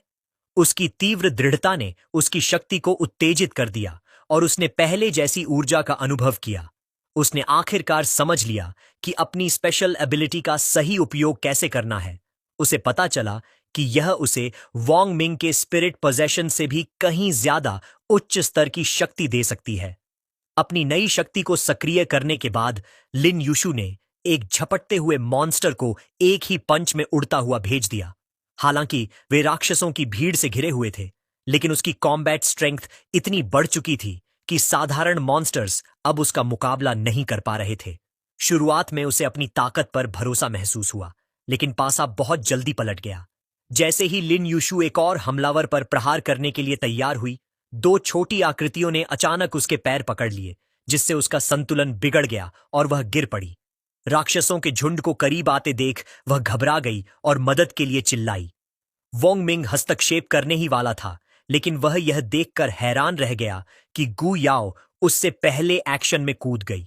हालांकि वह खौफ के मारे कांप रही थी और उसकी आंखों में आंसू थे, फिर भी उसने पीछे हटने से इनकार कर दिया, क्योंकि लिन यूशु ने अतीत में उसकी बहुत मदद की थी। जल्द ही वे दोनों भीड़ के खिलाफ संघर्ष करने लगीं। वोंग मिंग को एहसास हुआ कि वे इसे हमेशा के लिए जारी नहीं रख सकते, लेकिन उसे अभी तक यह समझ नहीं आया था कि अपनी स्पेशल एबिलिटी को खुद से कैसे ट्रिगर किया जाए। ये सोचते हुए कि क्या उसे दूसरों की तरह इसे जोर से बोलने की जरूरत है, उसने अपनी शक्ति बढ़ाने के लिए एक कमांड चिल्लाई, क्योंकि मैं शक्तिशाली हूं, इसलिए मेरी ताकत कई गुना बढ़ जाए। हालांकि सिस्टम ने उसे सूचित किया कि उसके इस बयान के पीछे का लॉजिक अमान्य था। उसने तुरंत एक अलग तरीका आजमाया और कहा, क्योंकि मैं नियमित रूप से एक्सरसाइज करता हूं, इसलिए मेरी ताकत स्वाभाविक रूप से बहुत अधिक है। इस बार लॉजिक स्वीकार कर लिया गया। अचानक उसके शरीर में शक्ति का एक जबरदस्त सैलाब भर गया। उसने सहजता से एक दरवाजे के पैनल पर लात मारी, जिससे वह इतनी ताकत से उड़कर गया कि एक मॉन्स्टर को ढेर कर दिया।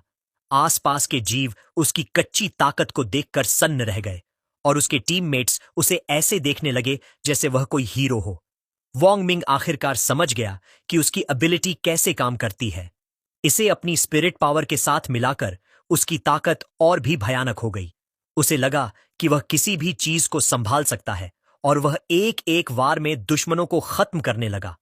भले ही और भी मॉन्स्टर्स प्रकट हो रहे थे, लेकिन वह चिंतित नहीं था। उसने हवा में एक शक्तिशाली पंच मारा, जिससे प्रकाश का एक विस्फोट हुआ, जिसने पूरे कमरे को साफ कर दिया। दूसरी मंजिल के लोगों की चिंता करते हुए वह ऊपर भागा और यह देखकर राहत महसूस की कि अन्य खिलाड़ी अपनी आइटम्स का इस्तेमाल कर रूहों को रोके हुए हैं। जब वे खुद को संभाल रहे थे, तो वोंग मिंग सबसे मजबूत खतरों पर ध्यान केंद्रित करने में सक्षम था। यह लड़ाई पूरी रात चली। जब सूरज निकला, तब जाकर अराजकता आखिरकार खत्म हुई। विला में अब केवल कुछ ही खिलाड़ी बचे थे। मूल 24 खिलाड़ियों में से केवल 10 ही जिंदा बचे थे। वोंग मिंग ने लिन यूशु से मजाक में कहा कि लड़ाई के दौरान उसकी लक एबिलिटी बहुत मददगार नहीं लग रही थी, लेकिन वह असहमत थी। उसने उसे बताया कि उससे मिलना अपने आप में एक तरह का गुड लक था। वोंग मिंग ने फिर पूछा कि क्या इन क्षमताओं का उपयोग करने के कोई नकारात्मक साइड इफेक्ट्स भी होते हैं। लिन यूशु ने ईमानदारी से समझाया कि किसी भी विशेष शक्ति या वस्तु का उपयोग करने की आमतौर पर एक कीमत चुकानी पड़ती है। हालांकि वह निश्चित नहीं थी कि उसकी किस्मत की कीमत क्या थी, उसने अंदाजा लगाया कि शायद बाद में बैड लक का अनुभव करना ही इसका सौदा था। इस बात ने वोंग मिंग को सोचने पर मजबूर कर दिया, क्योंकि इससे कुछ अजीब घटनाओं का स्पष्टीकरण मिल रहा था। जब लिन यूशु ने उसकी अपनी शक्ति की कीमत के बारे में पूछा, तो उसने बताया कि उसकी एबिलिटी डीएक्टिवेट होने के बाद क्या हुआ था।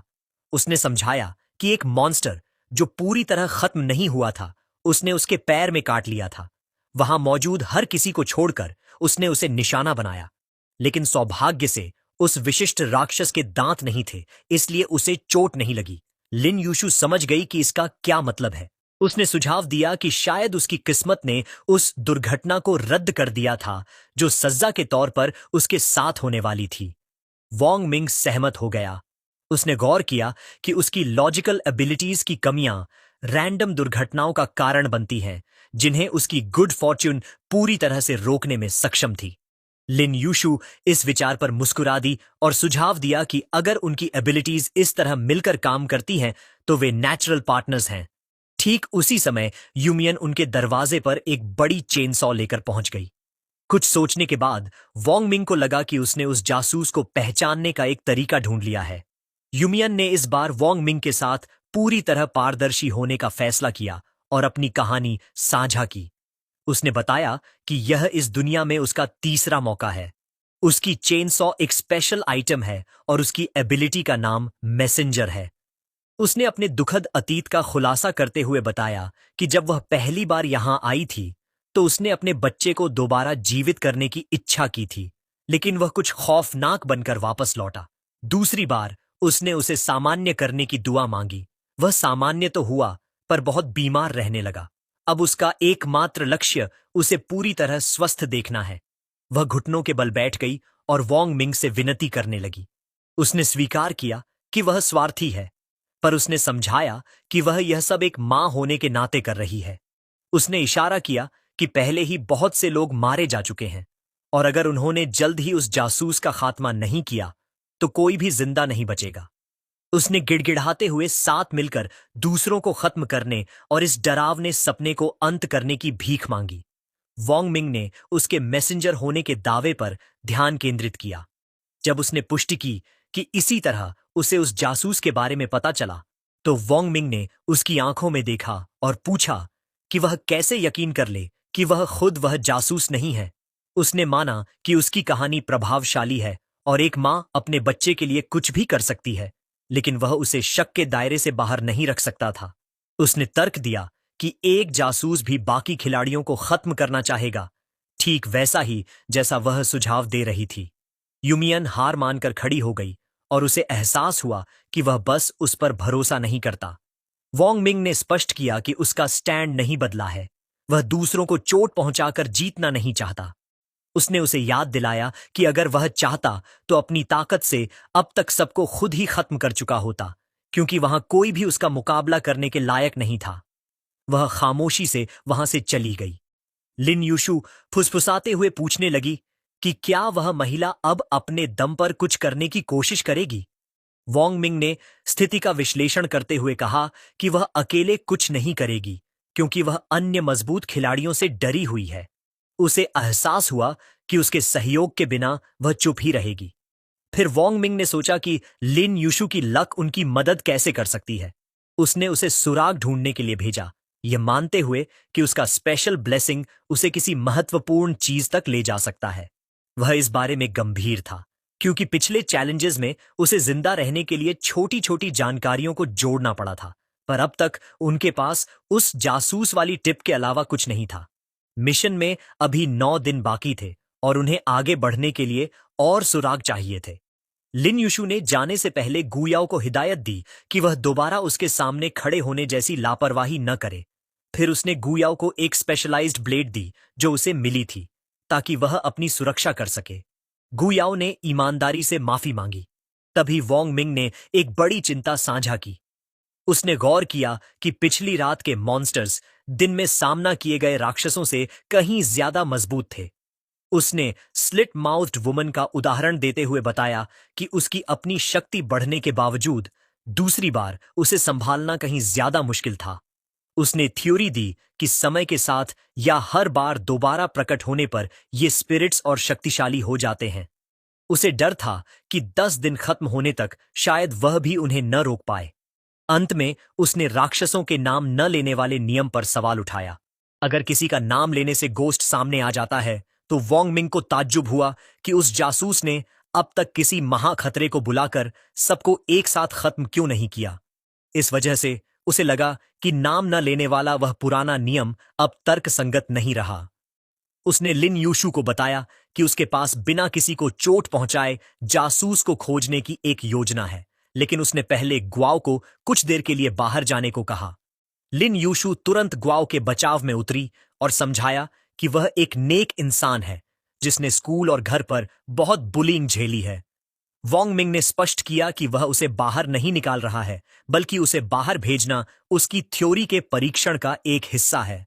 उसने खुलासा किया कि पिछली रात जब वह अकेला था तब उसने गुप्त रूप से एक मॉन्स्टर का नाम लिया था, लेकिन कुछ नहीं हुआ। इससे वह एक नए निष्कर्ष पर पहुंचा। राक्षस तभी प्रकट होता है जब उसका नाम उस जासूस या किसी विशेष व्यक्ति के सामने लिया जाए। उसे यहां तक शक हुआ कि शायद उस जासूस को खुद भी न पता हो कि वह जासूस है। इसकी जांच के लिए उसने लिन यूशु से एक मॉन्स्टर का नाम जोर से बोलने को कहा। उसने एक रूह का नाम चिल्लाया, पर कमरे में सन्नाटा रहा। उसने कई और नाम आजमाए, फिर भी कुछ नहीं हुआ। अपनी रणनीति पर भरोसा बरतते ही वोंग मिंग ने हर खिलाड़ी को एक एक करके कमरे में बुलाने का फैसला किया। उसे शक था कि वह मासूम दिखने वाली लड़की ही इस सारी तबाही की असली जड़ हो सकती है। लिन यूशु ने सबको इकट्ठा किया और स्थिति समझाई। उसने पूछा कि क्या ग्वाओ का टेस्ट करना जरूरी है, तो वोंग मिंग ने उससे सवाल किया कि क्या उसे वाकई लगता है कि ग्वाओ जैसी शख्सियत वाला कोई इंसान जासूस हो सकता है। टेस्ट के लिए सबसे पहले यूमियन आगे आई। उसने माना कि वोंग मिंग हिंसा से बचने के लिए काफी कोशिशें कर रहा है और उसने उम्मीद जताई कि उसकी योजना काम करेगी। वोंग मिंग उसकी सौम्यता देख हैरान था, पर उसने बस मुस्कुराकर कहा कि कोई भी जन्म से क्रूर नहीं होता। वह जो कर रही थी अपने बच्चों के लिए कर रही थी। वोंग मिंग ने नियम साफ कर दिए। हर व्यक्ति को उसके सामने एक मॉन्स्टर का नाम लेना होगा और वह उसे दोहराएगा। अगर कोई राक्षस नहीं आया तो वे सुरक्षित माने जाएंगे। उसने चेतावनी दी कि टेस्ट से पहले या बाद में इन नामों पर किसी से चर्चा न करें। योजना के मुताबिक खिलाड़ी एक एक करके कमरे में आने लगे। कई लोगों के टेस्ट के बाद भी विला शांत रहा। सब सोचने लगे कि क्या यह प्लान वाकई काम कर रहा है या जासूस उनके बीच है भी या नहीं। यहां तक कि वोंग मिंग भी थोड़ा हताश महसूस करने लगा। अंत में उसने ग्वाओ को कमरे में बुलाया और पूछा कि क्या लिन यूशु ने उसे उनकी थ्योरीज के बारे में बताया था। उसने उसे वह पल याद दिलाया जब पहली बार ज़ॉम्बीज आए थे। उसने गौर किया कि जहां लिन यूशु ने एक खास किरदार का नाम लिया था, वहीं किसी और ने फिल्म बायोहैज़र्ड का जिक्र किया था। उसने इशारा किया कि भले ही वह उस किरदार को न जानती हो, पर वह जानती थी कि वह फिल्म ज़ॉम्बीज के बारे में है। जैसे ही उसने फिल्म का नाम लिया, कमरे के बाहर चीख पुकार मच गई। लोग चिल्लाने लगे कि ज़ॉम्बीज वापस आ गए हैं और उस छोटी लड़की पर जासूस होने का आरोप लगाने लगे। अचानक कहीं से ज़ॉम्बीज का एक झुंड प्रकट हुआ और उसने खिलाड़ियों पर हमला करना शुरू कर दिया। ग्वाओ का चेहरा सफेद पड्डरडी एच गया और वह कांपने लगी। वह बुरी तरह रोते हुए वोंग मिंग से मिन्नतें करने लगी कि वह लोगों को चोट नहीं पहुंचा सकती और वह कोई जासूस या मोल नहीं है। वोंग मिंग ने एक गहरी आह भरी। उसने स्वीकार किया कि उसे काफी समय से उस पर शक था, लेकिन वह बिना किसी सबूत के इस पर यकीन नहीं करना चाहता था। उसने समझाया कि आखिरकार उसे समझ आ गया है कि ये मॉन्स्टर्स कैसे प्रकट हो रहे हैं। ये सिर्फ नाम लेने के बारे में नहीं था, बल्कि इस बारे में था कि ग्वाओ क्या जानती थी। जब सदकों का जिक्र हुआ तो वह इसलिए सामने आई क्योंकि ग्वाओ उसकी कहानी जानती थी। जब स्लिट माउथ्ड वुमन की बात हुई तो वह भी इसी वजह से प्रकट हुई। लेकिन जब टायरेंट का नाम लिया गया, एक ऐसा किरदार जिसे वह नहीं जानती थी, तो केवल साधारण ज़ॉम्बीज सामने आए, क्योंकि उसकी समझ वहीं तक थी। उसने यहां तक इशारा किया कि रूहों वाली उस रात ग्वाओ को डरावने सपने आ रहे थे। उसे एहसास हुआ कि ये राक्षस सिर्फ जागते हुए उसके विचारों से नहीं, बल्कि उसके सपनों से भी पैदा हो रहे थे। वह बस यह नहीं जानती थी कि यह सब उसकी वजह से हो रहा है।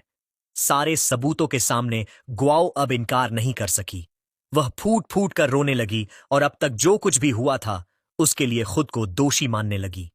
वोंग मिंग ने उसे दिलासा देने की कोशिश की और कहा कि वह खुद को दोष न दे, क्योंकि असल में वही सबकी सुरक्षा की कुंजी है। हालांकि अचानक वोंग मिंग को एहसास हुआ कि उसने एक बहुत बड़ी गलती कर दी है। पहले ग्वाओ को पता नहीं था कि वह इन सब का कारण है, इसलिए वह केवल सबकॉन्शियसली से चीजें बुला रही थी।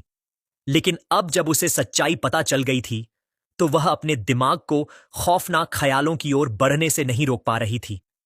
तुरंत ही गलियारे से मदद के लिए चीखें आने लगीं। यूमियान अपनी चेनसॉ लेकर कमरे में घुसी और चिल्लाई कि इस डरावने सपने को खत्म करने के लिए उन्हें उस मोल को खत्म करना ही होगा। जैसे ही उसने ग्वाओ की तरफ अपनी चेनसॉ घुमाई, अचानक हवा में बालों के गुच्छे दिखाई देने लगे और पूरा कमरा एक ठंडी, दम घोंटू ऊर्जा से भर गया।